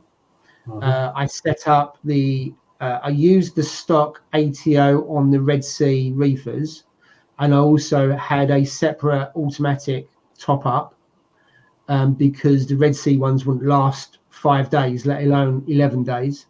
And I tested them for about 7 to 10 days before I went, and they worked fine. So basically, the auto top up was fine. I think I probably overfed all 3 tanks because I don't usually use pellet and flake. So even though I tested it, it's quite difficult. So the drum turns, and you get a variation in each term. So I think I've overfed a little bit, but I haven't lost any fish.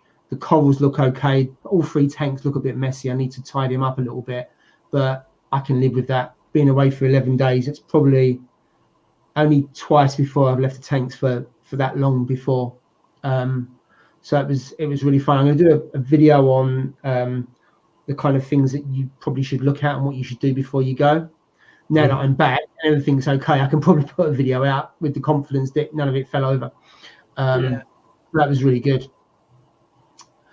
So as long as everything survives, that's the main thing. It's quite a bit of cleaning I need to do. Superficial, isn't it? And a bit of algae and things, you can expect that. But as long as your corals and your fish are all right.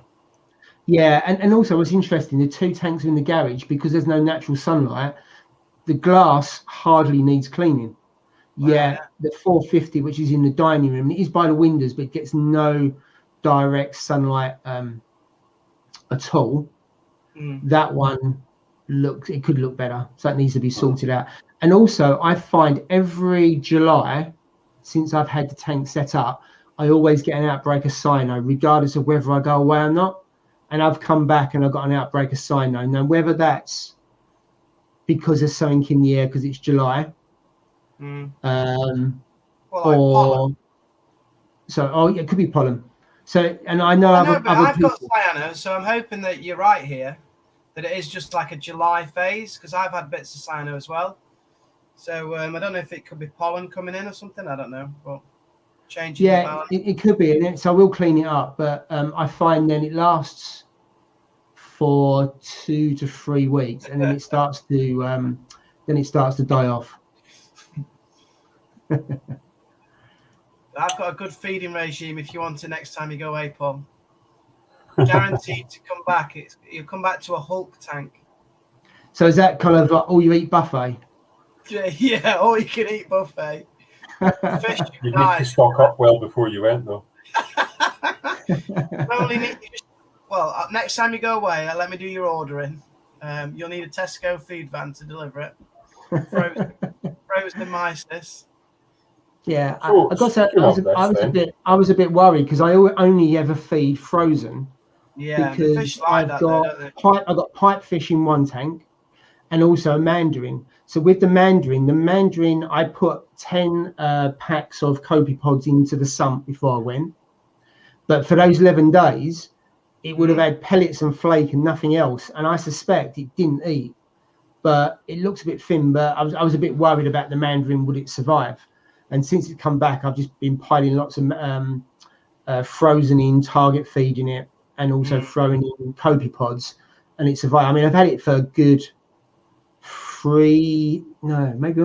years, the mandarin, which is not bad going, considering I haven't got a natural level of copepods in there, and I have loads of wrasse and other fish that outcompete the mandarin. So see, Paul, how you were saying about your holiday there now, I know we've touched on this on previous live streams, but it was actually it's a guy, Jamie Queens, I don't know if he's in the chat tonight or not, but he had let me know about, so on Ultimate Reef, I don't know if you guys are the same, but I haven't really used Ultimate Reef at all. I've done a post on there on my tank and I struggle with forums. I'm not a forum kind of person. So I went on and had a look at there, and he had let me know that there's regional areas on Ultimate Reef, which again, I didn't really know about. So I had a look at that. And within the Scottish region, there's like a Scottish Reef Club as such. So you can join that, and then you get kind of added to that page. And in that page, they've actually got a list of people who offer to basically tank sit for you. So it's one of those, you know, you can see people who are in your area, you can see their tanks, and they'll come in and tank sit for you. Now, again, you're taking a risk having somebody come to your house when you're on holiday, but you know, the guys are on there, they've done it for other people and all that. So, you know, if you are going on holiday, it's probably worth checking out Ultimate Reef and seeing if there is anything on there that might be of use to you. I don't know if it would be or not, but the option's definitely there, which I didn't know it was before that. Yeah, when I first started out, that was my main source of where I used to get guidance. And there's some people, and they've got some fantastic tanks, and they've got tank journals, and some of them extend to 3,000-4,000 posts. So I learned so much on there around how to cycle and everything else, because Facebook, I think, is really hit and miss. Instagram wasn't really a thing when I first started out, and I'm not too sure you'd learn that much from it unless you're DMing people. So Ultimate Reef, it was a really good tool for me to learn that, and BRS. But the BRS weren't sticking out as many videos as they do now. So I think Ultimate Reef is really good. I use an app to access it because I very rarely use a desktop at all. Everything's done on the phone. The interesting one here around my Bengai refused to eat anything except frozen. I must think, because I've raised Bengai cardinals, and I started them out on live food, and then I started putting really small pieces of flake in, mixed with the frozen, and that's how I got them onto basically eating anything. But I do find that if you use frozen for too long, some of the fish turn their nose up. Then if I use pellets or frozen, because they're used to mysis and stuff like that. So I think the lesson I've learned is try and mix it up a bit more. That from time to time I am going to throw flake in, or maybe put some frozen in with some flake and some really small pellets as well. Because also I find Bengai, they tend to eat smaller food, I've found anyway. Ross, whilst we've been speaking about Cornwall, who's the guy on YouTube that you told me to follow? And I'm addicted to his videos now. Who's that guy? That's Fish Locker, mate. That's his channel, Fish Locker. I started watching him because of his fishing videos, but he actually does quite a lot of different stuff. He does like rock pooling and snorkeling in Cornwall and so on. But the one that I sent to the guys, now I don't know if anybody in the chat knew this or not, but I was watching the video when he was doing the snorkeling, and believe it or not, in Cornwall there is torch coral in the sea, and the torch coral that he come across, and I noticed it and thought, well, that can't be real, and it is. It's there. It's in the sea off Cornwall. I don't know what kind of torch it is. I don't know anything about it. It looks like a torch. Whether it is or not, I don't know. But it looks stunning, and the fishing that was there are incredible. So, yeah, it's definitely another channel to look at. It's not reefing related at all. It's purely based at fishing, Cornwall, roundabout snorkeling, rock pooling, and so on like that. But the guy knows quite a bit about, you know, all the different types of seaweed and all the different stuff. And so he's quite knowledgeable, and the videos are quite interesting. Some of them drag on a bit, but it's definitely worth having a look at them if you don't already. Yeah, I was amazed when you shared that with me, and the torches. There was quite a few, wasn't there? And also, and it's pretty obvious, the number of wrasse that he sees in the water and he catches. And I hadn't really thought about, you know, what kind of fish you get around the UK. I must admit, I wouldn't have thought a wrasse was a common fish, but certainly when he's fishing and when he's snorkeling, he sees loads of wrasse around there. There was one of them, I can't remember if it was a blue-faced wrasse it was called, but it was like a full yellow body with like a blue mask on it, and it looked incredible. And it was one of those, you know, you thought there's no way he's snorkeling in Cornwall. There's got to be somewhere warm, but it was. Yeah, and also the clarity of the water as well around that area. I was thinking around, if I get a boat, go out on the coast of Essex or Norfolk and Suffolk, I'm not going to be able to see my hand, let alone the distance that they see. So I mean, imagine off the coast where you are, Ross, the water quality and everything else we've discussed. I know some people I've seen, you know, the clarity you get in the water for Scotland looks fantastic.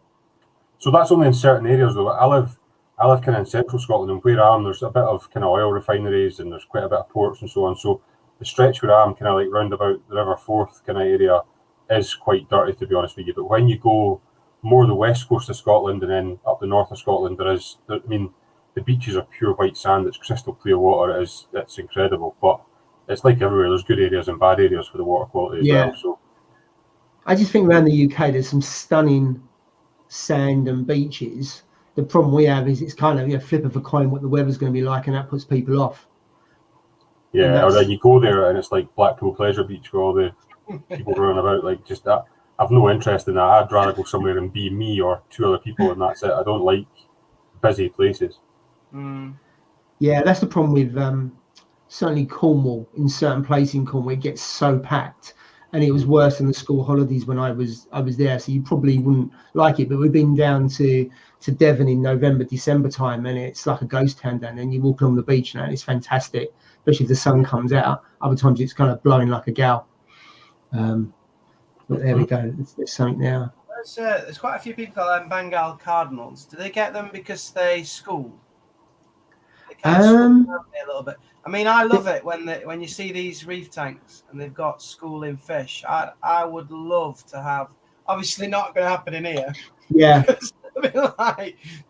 There'll be nose to tail in this tank, but when they've got these large reefs and you just see 8 fish all swimming in the same direction, it looks so cool. So the thing with Bengal cardinals, I have seen some people keep them in groups, but not many, because they do tend to, like a lot of them, they tend to fight. So if you have 3 in a tank, quite often they can fight and they'll kill and they'll go down to 2. You can't have in odd numbers or something. It depends. Some having more than 2, like with clowns having more than 2, you can, but they're likely to pace one another, and then 2 will survive.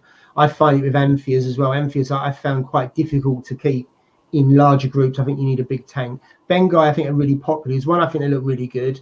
They are easier to breed. They're the only fish I've managed to breed, and that was by mistake. And they're really hardy fish. So if you're looking for fish when you're starting out, then they're okay with parameter swings. They don't mind dirty water. I know some people, I think there's 3 or 4 people that struggle to get their Bengais to feed on anything other than frozen. They are fairly easy to keep, whereas some other fish are more picky. Whereas amphias, depending on what amphia you get, you have to feed multiple times. But with a Bengai, you just throw the food in and they're off. I've found, and also I just think they're really nice fish. Some people think they're really dull, they're really plain, but I like them. I think they're really good community fish. Unless you have a group of them and they can take one another out. I don't know if the others have found that have got Bengais around. If they've got lots of them, have they had issues with them or not? Just jumping to a couple of comments there, Paul. There's a lot of people said about Mark's Aquatics, which is a really good channel. I agree with that one, and he's actually got a Welsh natural reef tank that's a cold water one that he's got from the coast. Okay. And it's stunning. Awesome. I mean, he's got anemones, he's got all different types of things in there, and it is so cool to see. Now, the biggest problem I can see with that is you would need to run a chiller or something, because, like we've all said today, your tank would be sitting up 26, 27, 28 degrees, and I don't think stuff from up here anyway wouldn't survive in that. Now, maybe down south Cornwall way it might survive, but I don't think I could keep anything at that temperature from my local kind of areas anyway. Yeah, I think that's the issue, isn't it? And even if you kept it outside, because even though I know the seas around the UK, they do warm up in the summer, it's not going to be a massive difference from the winter. And obviously it's going to be gradual over a period of weeks and months. Yeah. So there's some more about Bengal cardinals there, but only 2 left out of 5. Reef King, I said about 2, they fight all the time. I wonder if that's because they're both males. I've heard if you keep a male and a female, you're okay. But if you keep 2 males, they can fight. But also it's quite hard. There is a way of identifying to tell the difference between a male and a female. It's not like with a clownfish where obviously one's really big and one's smaller. But you can tell the difference, but it's really difficult. So I don't know if that might be the issue. They're both same sex. I don't know if there was both female, whether they would fight. I don't know. Maybe I've been lucky whereby I've had one of each and they've paired up, and obviously I've had babies on the back of that. And someone else saying about, to your point, Mark's Aquatics. I have to look that up because I haven't seen that channel before. But yeah, that guy that Jay you're talking about that you shared with us, really good. As you say, some of these videos go on a little bit, but there's quite a bit of variety in there around fishing, the boats he uses. and the snorkeling he does around the coast of Cornwall, which is fantastic. Yeah, it's definitely worth a look at his channel, to be honest. I think he posts quite regularly as well, from what I've seen. So yeah, and he's got what 200,000 plus subscribers as well. So pretty good channel if you can do that. Yeah, for underwater footage, it's brilliant. Yeah. Another one there about Ben guys, and also Chromis. It's interesting because when you go to a shop, they say Chromis are really easy to look after, but most posts I've seen is people when they've put multiple Chromis into a tank, and they end up after weeks or months with only 2. You do get some success, obviously, with people hardly losing any. So whilst I would say they're perceived to be easy to look after, you put 6 in there and you end up with 2. Is that really that easy to look after? I don't know. But it does seem there's a lot of fish that if you put more than a pair in, it causes problems. So I've got a wee one just to slightly go off topic a bit on that one, but it was one of the discussions in one of our group chats this week, not our guys' ones, but the guys have got the Scottish one, and we were talking about mollies. So for adding mollies to a saltwater tank. So I don't know if any of you have ever added mollies to that, but what would be the period of time to acclimate them? So do you drip acclimate them over 24 hours? Do you do it over a couple of hours and add them in? Do you chuck them straight in? How would anybody acclimate mollies to saltwater tank? So I don't know. All I do know is that they start off as fresh water and they gradually put the salt in to get it up to that salinity. In terms of the ratio and how long, that I couldn't tell you, but I don't know if anyone knows in the chat. I'm trying to think of videos that I've seen of people that have done it that you could go and look at. I suppose if you Googled it, but I mean, I think people use mollies quite a bit to cycle their tanks. You obviously don't need to do that anymore because you've got ATM colony and other stuff like that. Yeah.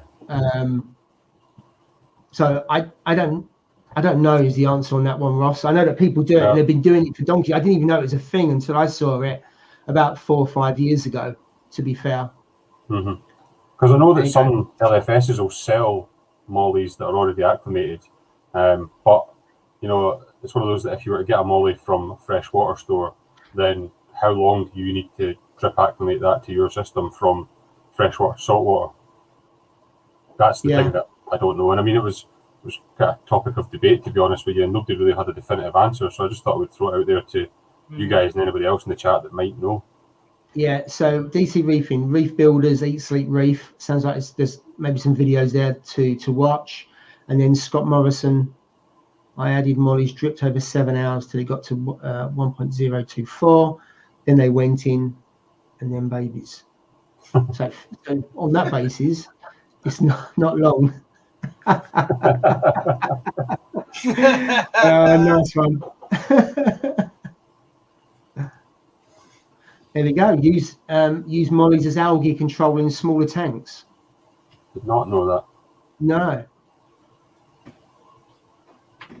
And actually, because they're quite small, they're not going to have much bioload. Because that's the thing, isn't it? Algae control in tanks. People think immediately of tangs, or maybe an algae blenny. But with an algae blenny, you've got to have quite a lot of algae over a period of time, because they don't tend to eat anything other algae. My one eats the algae rings, and also it cleans the glass as well, because you can see the mouth marks. But I know that they're fairly easy to starve.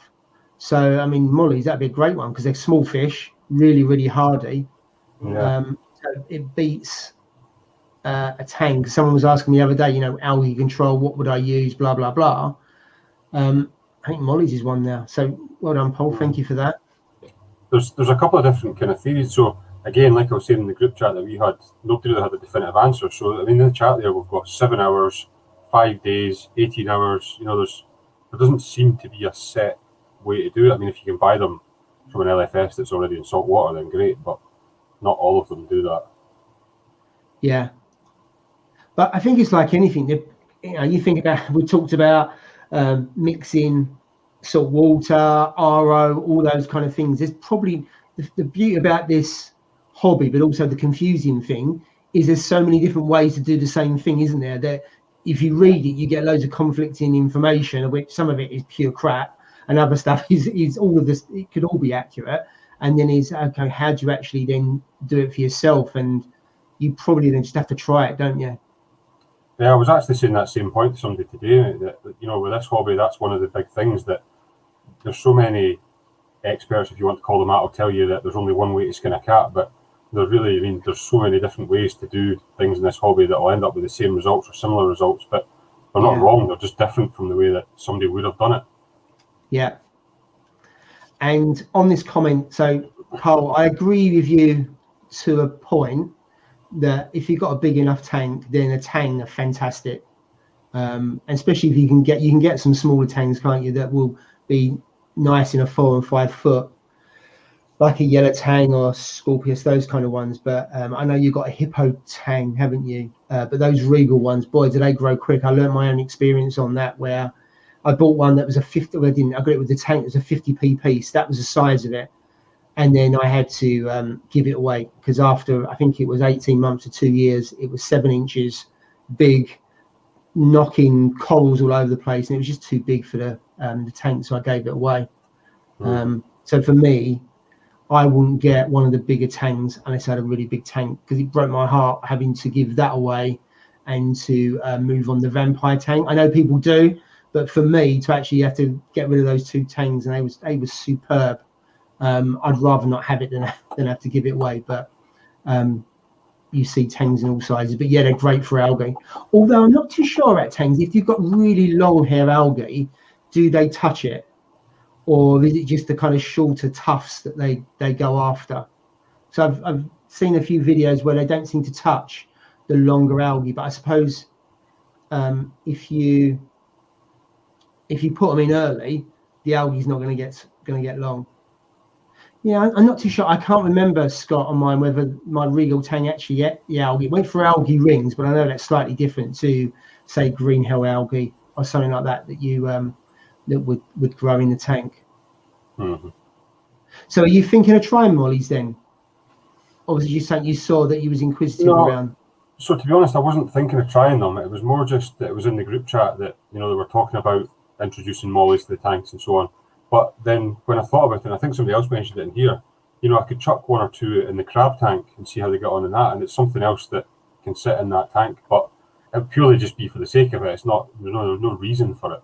But yeah, I wasn't actually planning on getting one. Yeah. So would you put the mollies in there just to see if they would survive, or just to keep the crab? I just to give the crab something to chase, really, to be honest with you, give it some prey. I did. I know we laughed about the crab being in there playing with his balls, but I did actually notice it dragging about one of the bio balls around the tank the other day as well. So it's definitely bit of weight training, keeping up the fitness. Probably what it was. When its next victim comes in, when it's it's looking for something that's 10 times as big, it can take it apart. Yeah, it was out in the exercise yard for a couple of hours just with the weights. That's all it was. Yeah. So there's a question here about Tamini tangs that eat algae. I've never had a Tamini tang, so I couldn't comment on that. I can't even remember if they're from the same line as a yellow tang. So I don't know if anyone has had a Tamini tang or knows the answer around do they eat algae, because again, I think they're one of the smaller tangs, so they'll be ideal in I suppose the size of tank that most of us keep. Mm-hmm. There you go, first fish in. Don't see that so much about mollies going in to help cycle. I must admit, I'm thinking I could get a couple of mollies in the smaller tank that I've got, because I've got a bit of an algae problem in there, and I don't really want to use chemicals. Yeah, I think it's quite an old school method, the mollies of putting in the tank. Yeah, absolutely. As I say, I think they were used, adapted to salt water, and then thrown in to help the cycling of a tank. A bit like damsels. You don't see that hardly at all, but damsels were definitely a fish that people threw in, because I wouldn't say they were bulletproof, but they obviously come from the same family as clownfish, so they are really, really hardy. And there's DC Reef, and there's a comment about mollies. Comment that is. Oh, okay, so that makes sense if they are in the mix of water from rivers and oceans. An acclimation period of 3 to 4 hours. So that's consistent with some of the earlier comments. Mm-hmm. My Tamini 10 picks up rocks all day long. There you go. Now maybe the answer there. Great is an awesome grazer. Different family for yellows. So thank you for that. So Ross, I think you should give it a go. I might actually get a couple mollies and try it in the floating aquascape. It's not going to actually add much from a biolo point of view, and it keeps the algae at bay because it's a really my tank's only been going for since December. It's only 7 months, and I've got quite a bit of hair algae. You can actually get some really nice patterned mollies as well. You know, they're not all just plain kind of boring. You get some really nice colours and nice patterns on them. So I'm just looking now. Yeah, because the ones I've only seen are the black ones. Black. I thought. Yeah, and actually, if you've got quite a bit of blue lighting and they're black, you're just going to see a shadow all day long. I suspect. Yeah. Because I find the damsels different colours. I know that. Yeah, with the damsels I've got, when the lights go really blue, the colours don't pop because obviously blue doesn't pop under blue. All you get is a shadow, and you think that's a bit boring. That's why I have lights on fairly white because that's when they really do pop. Yeah, I used to have when I had my freshwater tank set up. I had I'm sure they were called sailfin mollies was the name of them, and they were actually really quite cool. You know, really nice patterns on them, and the colours were really nice. And it's one of those that's probably worth. I don't know if the sailfin molly would be the same as a normal molly or what, but you definitely get some really nice patterns on them. There you go. There's quite a few Dalmatian comments here from Doctor of Welsh Magic. That's a fantastic username. Yeah, Dalmatian mollies. I'm assuming they're white with black. Yeah, there is a lot of variations actually. Yeah. Nice silver ones. Could somebody test how good they are at eating algae? Because that'd be really interesting. I think people have been saying they do eat algae. That was earlier on that they do eat algae. So that's why I might consider them for the 170. There was somebody else I said earlier that they put them in their sump, which is probably quite a good idea as well to keep the sump kind of clean. It's a miserable existence, really. You could be a crab in a tank on your own, I suppose. That is true. Touche. Poor guy. There we go. Sailfin mollies are fine for saltwater application. So if you look up sailfin mollies, Jay, that's they're actually really, really nice. I think you'd quite like them. Yeah, so I think I'll look those up, and I suppose then are they quite common? Yeah, you'll get them in any kind of freshwater store will have mollies, mate, especially then like Pets at Home or any kind of fish shop as such will have them. Yeah. And they're not expensive. I think Scott said earlier that he got X amount for £9. He got 5 of them for £9 or something. 6 for £9, he said there. So yeah, they're not expensive. So there's a comment from Black Pearl Reef that we've missed a couple of times there. I've noticed he's put it in. I think that's the 3rd time we've missed that. Is it that one there? Yeah. Corals that you can't dip. So are there any corals that you can't dip? Can you dip? Do you dip nems? Although you can argue, is that a coral or is that a fish? No, it's not a coral. So you can't. You don't dip anemones because they're not coral. Right. Okay. They're I guess they're basically part of the jellyfish family. Yeah. So you don't dip them, you just put them straight in. And I've got the rainbow chalice. Yeah. I bought that from Future Frags, and he said, whatever you do not dip it because you'll strip the colour off of it straight away. So just put it in, and I was so nervous, obviously, because you don't want to have hitchhikers or you worry about what you're bringing in. But I just had to take the gamble because I didn't want to lose the coloration of the coral. So I don't know if you can dip chalice. I don't know, but I was told not to. So I have dipped chalice before, and I can't remember if I lost any colour or not. So what they're saying, it wouldn't strip, but it would just lose its coloration, but then it would recover. But obviously, it'd take a bit of time. Yeah, I don't know. You just basically said don't dip it because you're going to lose the colour. Yeah, that's what I'd paid for. Well, absolutely. Yeah, especially if it's not as if you just throw it in and you go, so what? Yeah. I can't think of any other corals. There you go. There's a comment there. I don't think deeper water acros. Because they always look Well, I've only had a few, but once you've dipped those, they look terrible. The ones that I've had. They take a while to bounce back. But then I've seen people with sticks and acros. They get the toothbrush out and they kind of give it a real clean. Now it could be that, as you say, yeah, some of the deeper water ones, or maybe the smoother ones. I haven't got that much experience around the range of acros. I've had some acros and I've dipped them before and they've been fine, but I don't believe there've been one wild caught ones. So there's quite a lot of Indo ones at the moment. And I've seen quite a few posts where people have bought Indo frags, Indo colonies, and then they've had problems with their SPS months down the road with bacteria. Now, whether there's a link between wild caught, because it can take quite a while for wild caught acros, don't need to acclimatise. So it could be that. So it's a good question. I haven't really bought corals before when people said don't dip them. Certainly not from shops. Now that's because they didn't know. You would hope that people would tell you. But I don't think I've lost a coral where I've dipped it and then it's stripped, say within the first few days, because you would expect if it was a dip, then it would go pretty quick. Yeah. There you go. There's a comment there around Revive is best dip for ultra sensitive. Not heard of that one. Thanks, Paul. I have to have a look at that one, to be honest. And there's Reef King. I saw your video. I haven't watched your video yet, but I saw that it was around. I saw it was a picture of Aptasia X, wasn't it? And that's about a lot of solutions. So I'll have a look at that.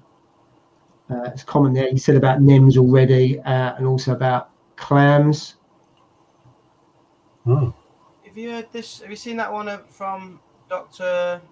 Off Welsh Magic? About that one now. This nano tank reefer has got back on his ICP test and is trying to get it out of his tank now because he sees it as being a problem. This fluconazole or whatever it is. I never heard of it and I was looking into it and I really don't know much about it still. But it's supposed to be really effective at getting rid of algae. Yeah. And now Nano Tank Reef on his latest video has decided that it's going to cause problems and he needs to get it out of his system. So did he dose it to get rid of the GHA? Yeah, and then he's actually got residue within the water? Because I would assume if you do some water changes, some big water changes, then that should get it out of the system. Which is a bit like if you use things like ChemiClean or Flatworm X, those kind of things. They talk about letting it do its stuff and then doing water changes afterwards, because it's not saying you really want in your system longer term. So maybe that's the same. But I suppose then, I don't know how long it takes for that to actually work to kill off the GHA. Because I suppose, I don't know if it's instant, a bit like ChemiClean and Flatworm Extra, it kills things pretty quick. I don't know by using that whether the GHA goes straight away or whether it takes a few days. So I don't know, Dr. Welsh Magic, if you used it before. I've heard of it, but I've never used it before. I'd never heard of it, but apparently it's really effective. Yeah. Like he says there, people are panicking about it as well, but I don't really know anything about it. I was just wondering what other people's thoughts were really. Yeah, and I suppose it's that someone might have had a bad experience with it. It may have been as a result of that, or it might have been a byproduct of something else, and of course they then post, and then something gets a bad name. And it's a bit like ChemiClean, and even No-Pox and things like that get really bad reps. But on both of those products, you need to follow the instructions. Don't overdose with ChemiClean, water changes, that kind of thing. And it's a bit, I've seen posts around ATM Colony about people wiping out their tank and saying it's not worked.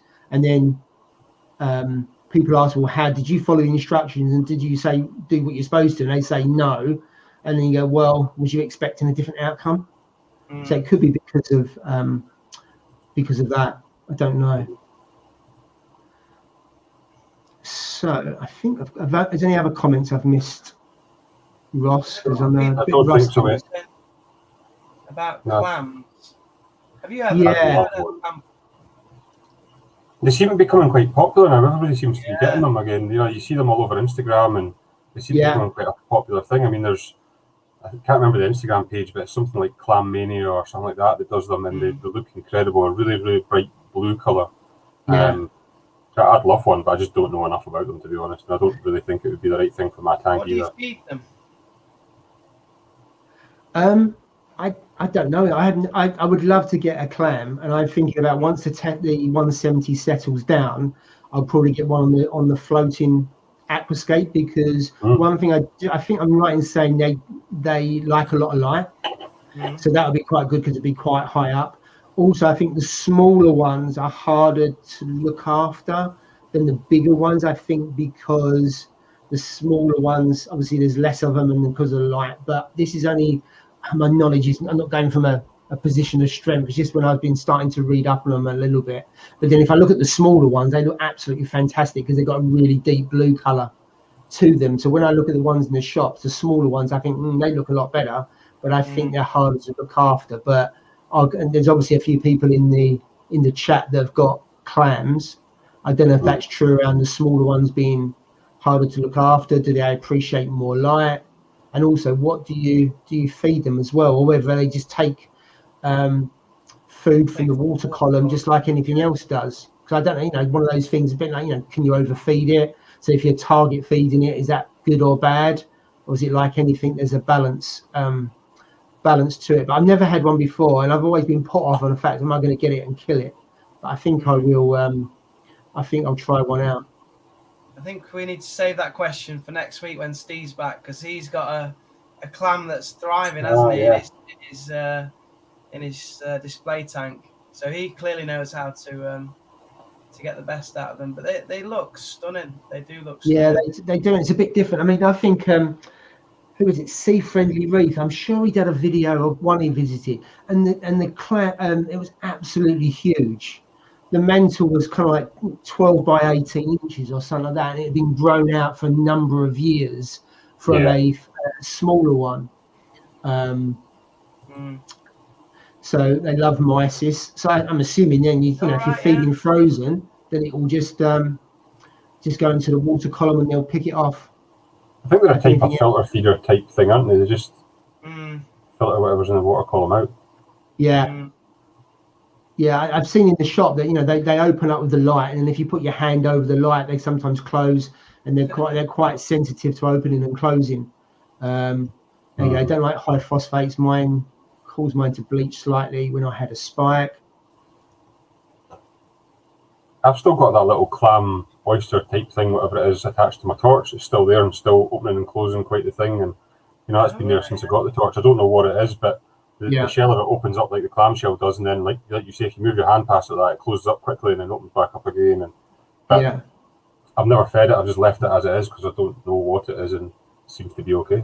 Yeah, I'm assuming they do better in older tanks because you've got more nutrients, you've got more bacteria and all that kind of thing. It's better than obviously than a newer tank, quite sterile.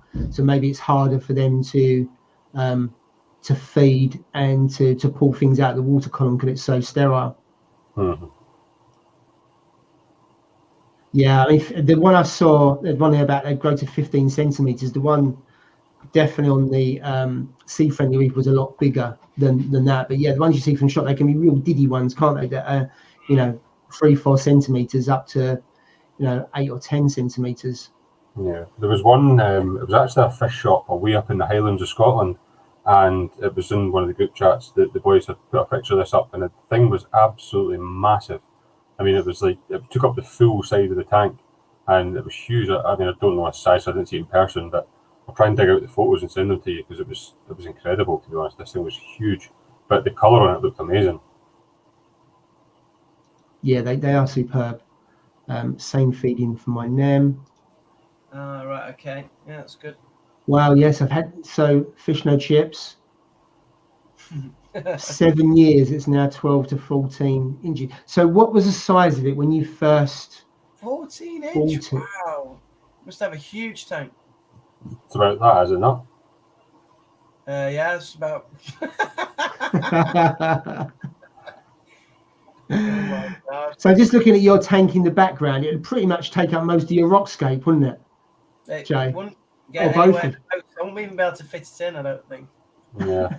It's definitely for an upgrade, I think. Yeah. I think it'd look nice if you had kind of a nice sandy area, quite open, and then you had a clam there. I think that would be quite interesting. Yeah. Cool. I think they do they do better on rock work rather than the sandbed? I thought I read they don't like being sat on the sandbed, but again, I could be wrong. I thought they was better on some kind of substrate. Yeah, I don't know.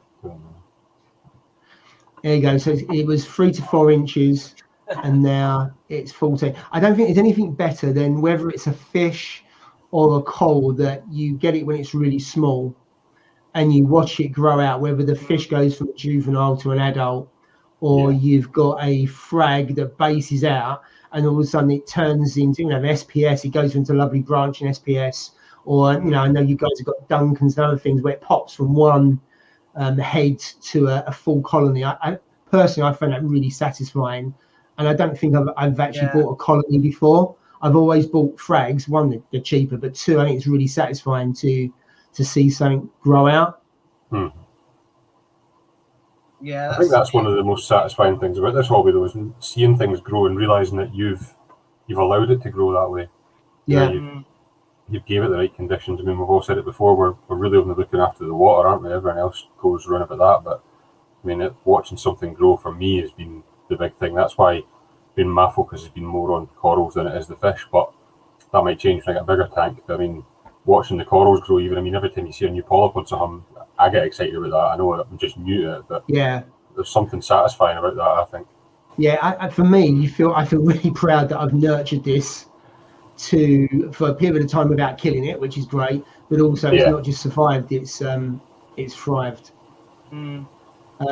Fish No Chips have kept his on the sand, so there we go on that, and got it about 7 years ago. So Fish No Chips. How long have you had that tank set up, or has it moved across as you've gone from different upgrades? Because you don't get many people that keep a tank running for a long time. Why is that? Most people upgrade. Sorry? Why is that? Is that people's corals outgrow that tank still? I think certainly. Whatever old tank syndrome is. I don't even know what that is. But so I think certainly upgrade. So the first tank, and I put a picture of my first tank on Instagram yesterday. I had that 12 months, and I'd had enough of it, and I wanted to upgrade. Whereas the 450, I would have had that running 6 years next month, and I've really enjoyed seeing that grow out. I'm now getting to the stage where it's having a few problems, and that's probably through my laziness. That potentially I might break it down.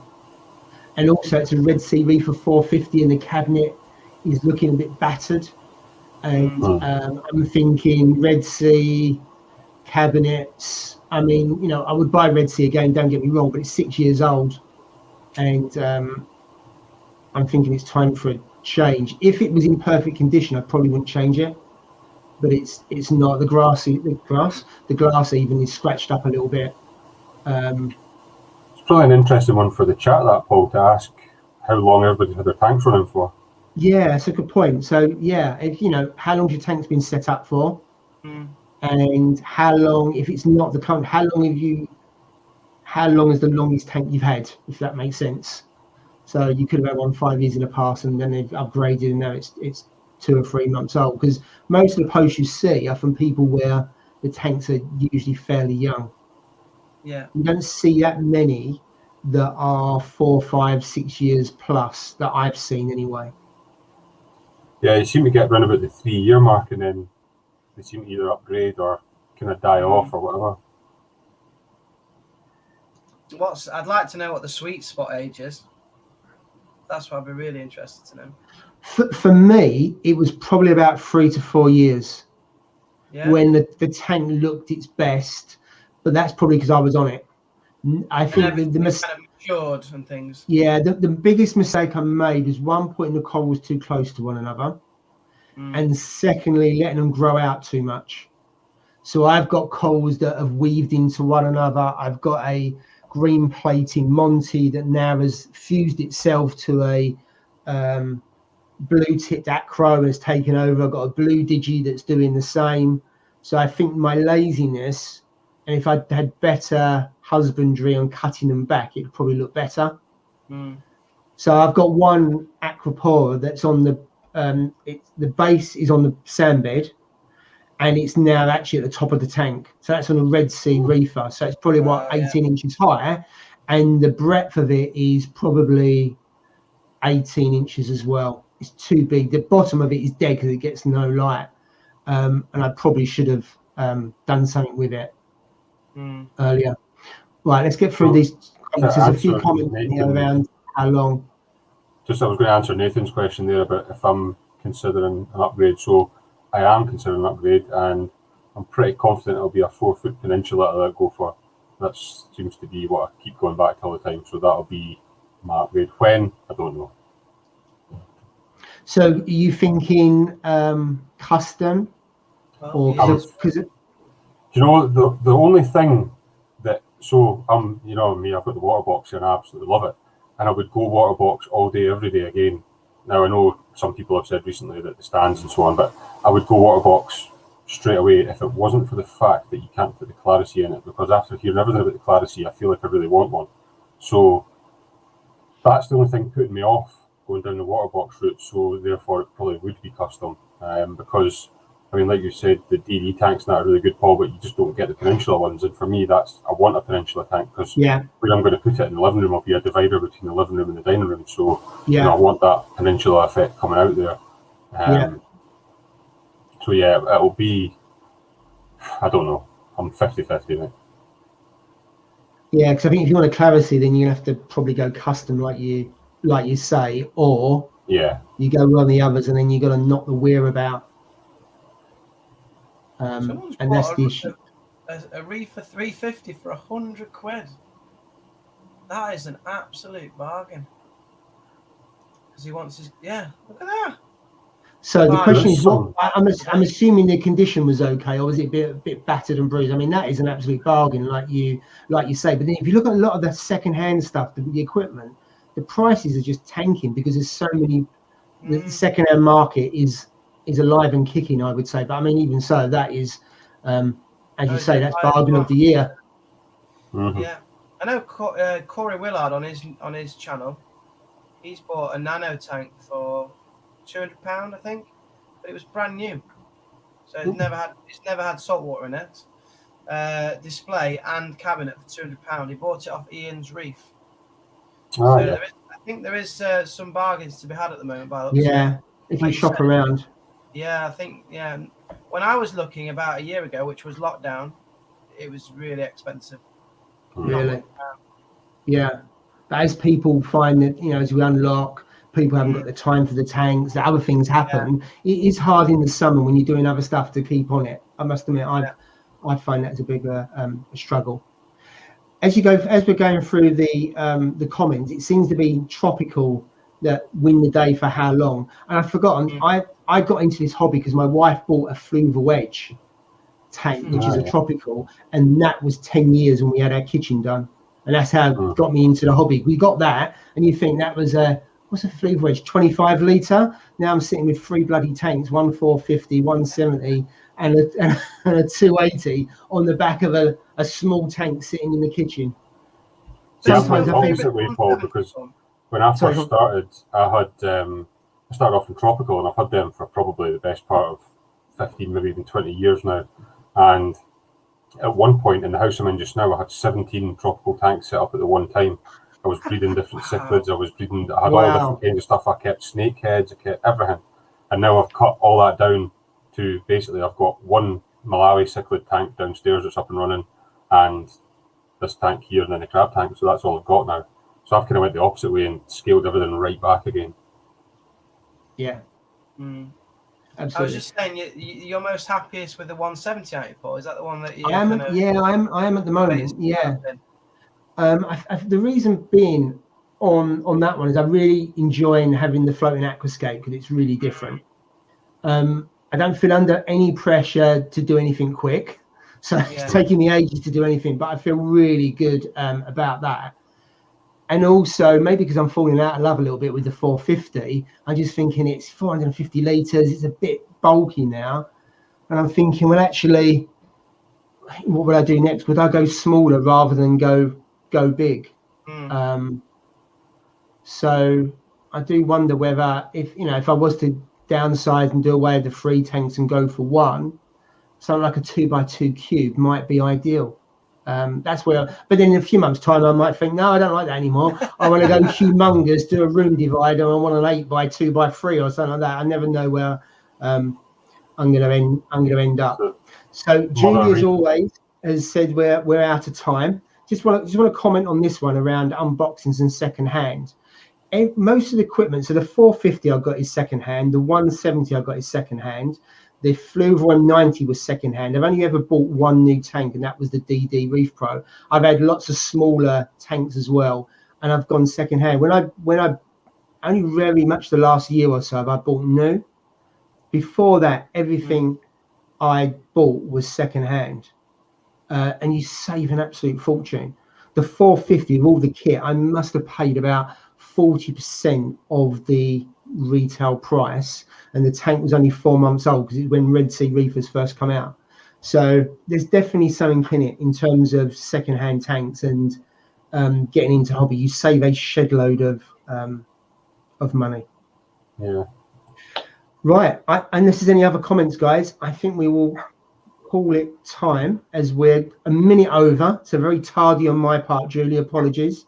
Next week we are with Ross on his channel again. Jay, you're in a field next week, aren't you? Yeah, I'm in camping in a field in Derbyshire for DV, but I will try and get on, but I don't know what the signal's going to be like. But I hope. Jay, when are we getting a video? Well, not this weekend because I'm finishing off some building work, and then next weekend I'm on DV. So. And then I'm off on holiday. I'm on holiday for 6 weeks, so I'm going to post every week when I'm off. Nice. Cool. So yeah, I'm really sorry, but it's just been busy. Thanks for asking there, Ross. Appreciate that, mate. No problem. I'm not getting lazy. I'm going to put something out. Slippery slope. Thank you. Right, I think that's it. So thank you for all those who are taking the time again for 2 hours on a Friday. Well, it's a bit dark now, but the weather was absolutely fantastic early on. So there's 100 reasons probably not to join us and be out in the sun. So we really appreciate all of you joining for the last 2 hours. So thank you very much. And we will hopefully see you all next Friday on Ross's channel at the same time, 8 o'clock. So have a great weekend, whatever you do, guys and girls. Thanks very much, folks. Thanks for joining. Thanks. Yeah,